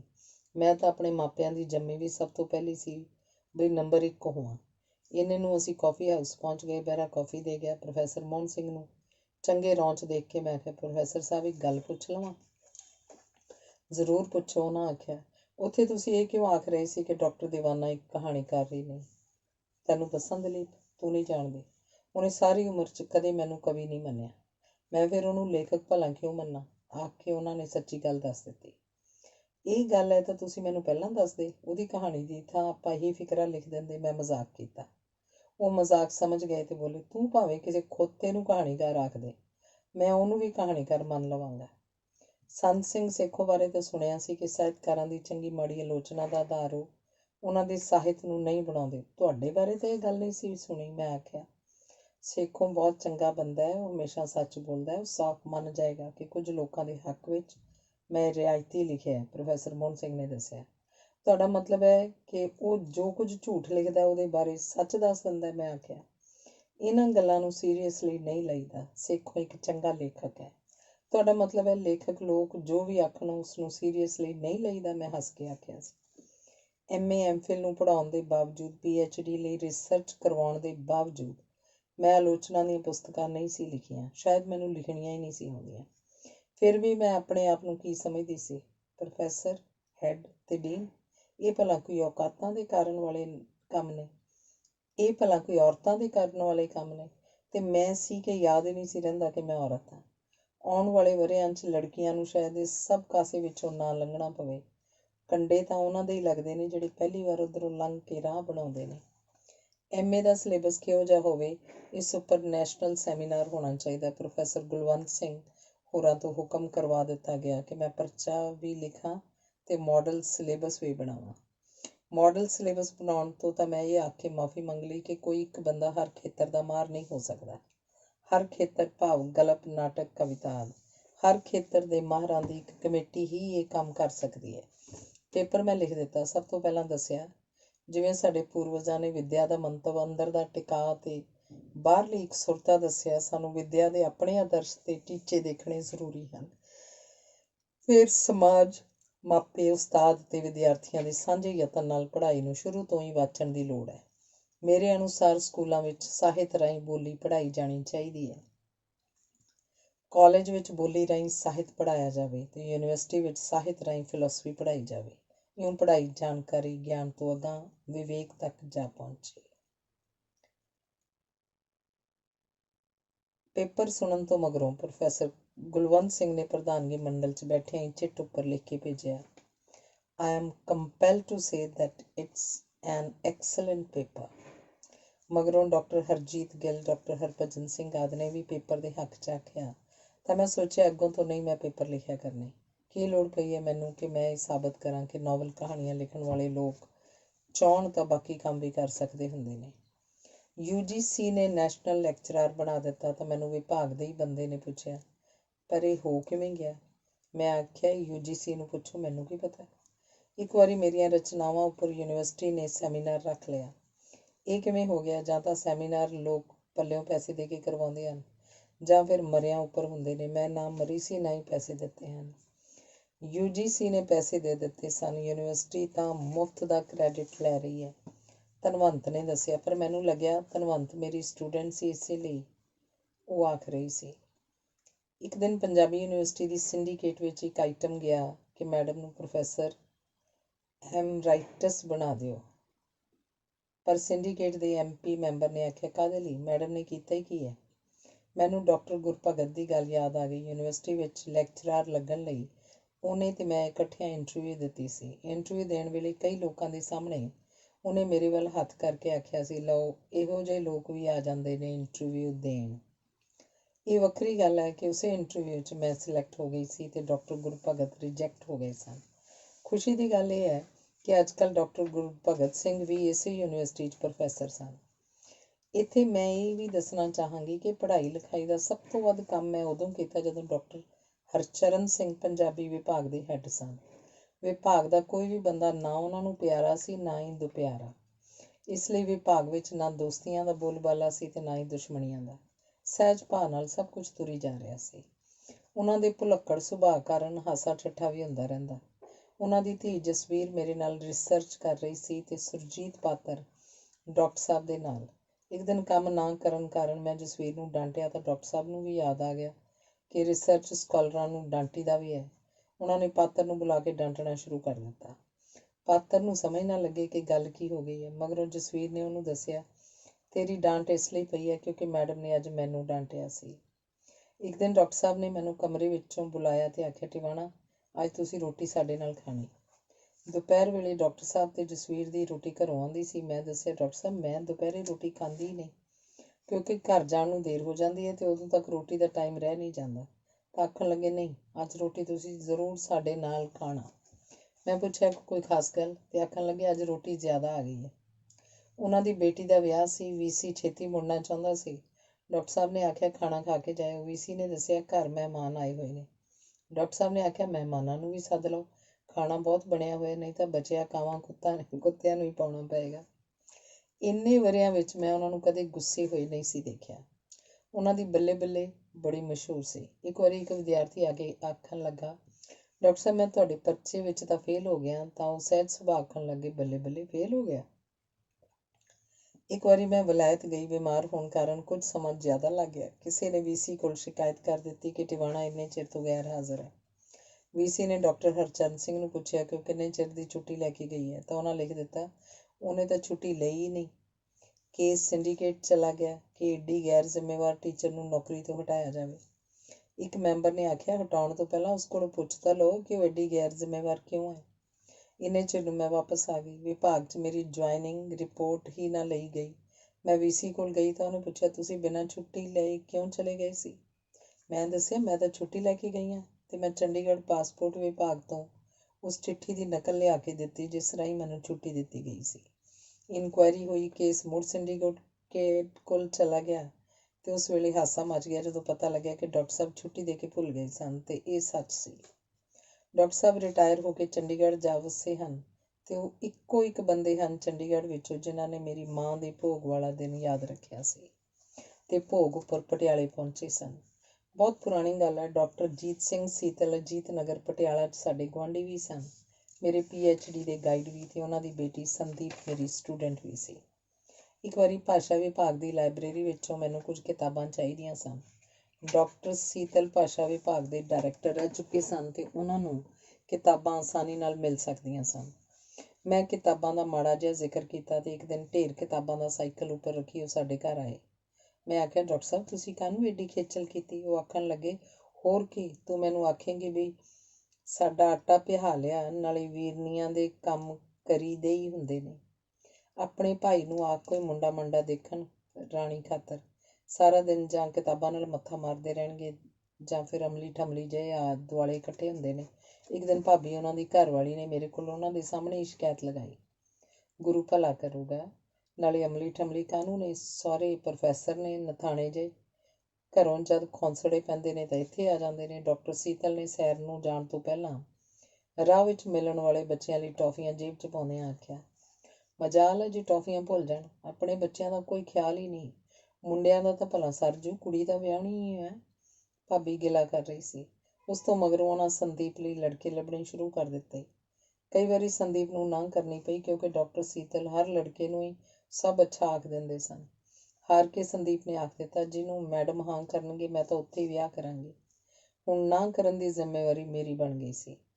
ਹਾਰ ਕੇ ਇੱਕ ਦਿਨ ਭਾਬੀ ਨੇ ਆਖਿਆ, ਮੈਡਮ ਦੇ ਨਖਰੇ ਹੇਠ ਕੋਈ ਆਉਣਾ ਨਹੀਂ ਤੇ ਇਹ ਤੈਨੂੰ ਸਾਰੀ ਉਮਰ ਕੁਆਰੀ ਰੱਖ ਲੈਣਗੇ। ਫਿਰ ਯੂਨੀਵਰਸਿਟੀ ਦਾ ਇੱਕ ਲੈਕਚਰਾਰ ਸਾਨੂੰ ਸਾਰਿਆਂ ਨੂੰ ਪਸੰਦ ਆ ਗਿਆ। ਪਰ ਡਾਕਟਰ ਸੀਤਲ ਆਖਣ ਲੱਗੇ, ਮੈਂ ਨਹੀਂ ਇੱਥੇ ਰਿਸ਼ਤਾ ਕਰਨਾ। ਇਸ ਲੜਕੇ ਨੇ ਤਾਂ ਅਮਰੀਕਾ ਚਲਿਆ ਜਾਣਾ। ਮੈਂ ਨਹੀਂ ਐਡੀ ਦੂਰ ਕੁੜੀ ਤੋਰਨੀ। ਮੈਂ ਆਖਿਆ, ਜੇ ਪੈਸੇ ਪੱਲੇ ਹੋਣਗੇ ਤਾਂ ਅਗਲੀ ਅਮਰੀਕਾ ਤੋਂ ਵੀ ਆ ਜਾਇਆ ਕਰੂ, ਨਹੀਂ ਹੋਣਗੇ ਤਾਂ ਦਿੱਲੀ ਬੈਠੀ ਵੀ ਸੋਚਦੀ ਰਿਹਾ ਕਰੂ ਕਿ ਜਾਵਾਂ ਕਿ ਨਾ। ਦਲੀਲ ਉਹਨਾਂ ਨੂੰ ਪਸੰਦ ਆ ਗਈ। ਜਦੋਂ ਵੀ ਮੈਂ ਡਾਕਟਰ ਸੀਤਲ ਨੂੰ ਆਪਣੀ ਥੀਸਿਸ ਦਾ ਕੋਈ ਚੈਪਟਰ ਦੇਖਣ ਲਈ ਕਹਿਣਾ, ਉਹਨਾਂ ਆਖਣਾ, ਤੂੰ ਬਸ ਕੰਮ ਮੁਕਾ ਲੈ। ਕੰਮ ਮੁਕਾ ਲਿਆ ਤਾਂ ਆਖਣ ਲੱਗੇ, ਬਸ ਟਾਈਪ ਕਰਵਾ ਲੈ। ਟਾਈਪ ਹੋ ਗਿਆ ਤਾਂ ਦੇਖ ਸਕਣ ਦਾ ਵਕਤ ਨਹੀਂ ਸੀ ਰਹਿ ਗਿਆ। ਮੈਂ ਆਖਿਆ, ਚਲੋ ਸਰਟੀਫਿਕੇਟ ਤਾਂ ਲਿਖ ਦਿਓ ਕਿ ਇਹ ਤੁਹਾਡੀ ਨਿਗਰਾਨੀ ਹੇਠ ਮੈਂ ਆਪ ਕੀਤਾ। ਤਾਂ ਪੁੱਛਣ ਲੱਗੇ, ਤੇਰਾ ਭਲਾ ਟੌਪਿਕ ਕੀ ਰੱਖਿਆ ਸੀ ਆਪਾਂ? ਪਰ ਜਦੋਂ ਨਤੀਜਾ ਨਿਕਲਿਆ ਤੇ ਮੇਰੀ PhD ਹੋ ਗਈ ਤਾਂ ਭਾਬੀ ਨੂੰ ਆਖਣ ਲੱਗੀ, ਬੀਬੀ ਨੂੰ ਇੱਕ ਚੰਗਾ ਜਿਹਾ ਸੂਟ ਲੈ ਦੇ। ਤੇ ਉਹਨੇ ਸੱਚੀ ਬੜਾ ਵਧੀਆ ਸੂਟ ਮੈਨੂੰ ਲੈ ਕੇ ਦਿੱਤਾ। ਇਹ ਲੋਕ ਕਥਾ ਹੈ ਕਿ ਇੱਕ ਨੌਜਵਾਨ ਆਪਣੇ ਬਿਰਧ ਮਾਂ-ਬਾਪ ਨੂੰ ਜੰਗਲ ਵਿੱਚੋਂ ਦੀ ਲਈ ਜਾ ਰਿਹਾ ਹੈ। ਉਹਨੂੰ ਖਿਆਲ ਆਇਆ, ਇਹ ਤਾਂ ਆਪਣੀ ਉਮਰ ਖਾ ਹੰਢਾ ਬੈਠੇ ਹਨ, ਮੈਂ ਕਾਹਨੂੰ ਇਹਨਾਂ ਦੀ ਖਾਤਰ ਆਪਣੀ ਉਮਰ ਗੁਆ ਰਿਹਾ। ਉਹਨੇ ਆਪਣੇ ਮਾਂ-ਬਾਪ ਨੂੰ ਆਖਿਆ, ਮੈਂ ਤੁਹਾਡੀ ਹੋਰ ਸੇਵਾ ਨਹੀਂ ਕਰ ਸਕਦਾ। ਮਾਂ ਨੇ ਆਖਿਆ, ਠੀਕ ਹੈ, ਫਿਰ ਤੂੰ ਸਾਨੂੰ ਜੰਗਲ ਪਾਰ ਕਰਾ ਦੇ, ਫਿਰ ਜਿੱਥੇ ਜਾਣਾ ਚਲਿਆ ਜਾਈਂ। ਜਦੋਂ ਜੰਗਲ ਪਾਰ ਹੋ ਗਿਆ ਤਾਂ ਉਹਨੂੰ ਖਿਆਲ ਆਇਆ, ਆਪਣੇ ਬਿਰਧ ਮਾਂ-ਬਾਪ ਦੀ ਜੇ ਦੇਖਭਾਲ ਵੀ ਨਾ ਕਰ ਸਕਿਆ, ਮੇਰਾ ਜੀਣਾ ਕਿਸ ਅਰਥ? ਤਾਂ ਉਹਨੇ ਮਾਂ-ਬਾਪ ਨੂੰ ਆਖਿਆ, ਨਹੀਂ, ਮੈਂ ਕਿਧਰੇ ਨਹੀਂ ਜਾਣਾ, ਮੈਂ ਤੁਹਾਡੀ ਸੇਵਾ ਕਰਾਂਗਾ। ਉਸ ਵੇਲੇ ਉਹਦੀ ਮਾਂ ਨੇ ਉਹਨੂੰ ਦੱਸਿਆ, ਇਹ ਤੇਰਾ ਕਸੂਰ ਨਹੀਂ ਸੀ। ਜੰਗਲ ਵਿੱਚੋਂ ਲੰਘਦਿਆਂ ਜੰਗਲ ਦੇ ਵਾਤਾਵਰਨ ਦੇ ਅਸਰ ਸਦਕਾ ਤੂੰ ਜੰਗਲ ਦੇ ਸੁਭਾਅ ਅਨੁਸਾਰ ਸੋਚਿਆ ਸੀ। ਜਿੱਥੇ ਖੁਦਗਰਜ਼ੀ ਇੰਨੀ ਹੈ ਕਿ ਵੱਡਾ ਜਾਨਵਰ ਛੋਟੇ ਨੂੰ ਖਾ ਜਾਂਦਾ ਹੈ, ਤੇ ਜੰਗਲ ਪਾਰ ਕਰਨ ਮਗਰੋਂ ਜਦੋਂ ਤੂੰ ਇਨਸਾਨਾਂ ਦੀ ਦੁਨੀਆ 'ਚ ਪਹੁੰਚਿਆ ਤਾਂ ਤੈਨੂੰ ਲੱਗਿਆ ਆਪਣੇ ਆਪ ਤੋਂ ਵੱਧ ਕੀਮਤੀ ਵੀ ਕੁਝ ਗੱਲਾਂ ਚੰਗੀਆਂ ਨੇ। ਇਸ ਕਥਾ ਵਾਂਗ ਹੀ ਇਹ ਲੋਕ ਜਿਨ੍ਹਾਂ ਦਾ ਮੈਂ ਜ਼ਿਕਰ ਕੀਤਾ ਹੈ, ਮੇਰੇ ਆਲੇ ਦੁਆਲੇ ਦਾ ਵਾਯੂਮੰਡਲ ਸਿਰਜਦੇ ਰਹੇ, ਜਿਹੜਾ ਵਾਯੂਮੰਡਲ ਮੇਰੇ ਜੀਣ ਥੀਣ ਤੇ ਮੇਰੀਆਂ ਸੋਚਾਂ ਨੂੰ ਪ੍ਰਭਾਵਿਤ ਕਰਦਾ ਰਿਹਾ। ਰਚਨਾਵਾਂ ਦੀ ਜੰਮਣ ਭੌਂ ਇਹ ਸੋਚਾਂ ਹੀ ਤਾਂ ਹੁੰਦੀਆਂ ਨੇ। ਇਸ ਲਈ ਸਾਹਿਤਕ ਸਵੈ-ਜੀਵਨੀ ਲਿਖਣ ਵੇਲੇ ਇਹਨਾਂ ਸਭ ਲੋਕਾਂ ਦਾ ਜ਼ਿਕਰ ਆ ਜਾਣਾ ਜ਼ਰੂਰੀ ਸੀ, ਜਿਹੜੇ ਮੇਰੀ ਜੀਵਨ ਗਤੀ, ਮੇਰੀ ਜੀਵਨ ਵਿਧੀ, ਮੇਰੀ ਵਿਸ਼ਵ ਦ੍ਰਿਸ਼ਟੀ ਤੇ ਦ੍ਰਿਸ਼ਟੀਕੋਣ ਲਈ ਧੁੱਪ ਛਾਂ ਬਣਦੇ ਰਹੇ।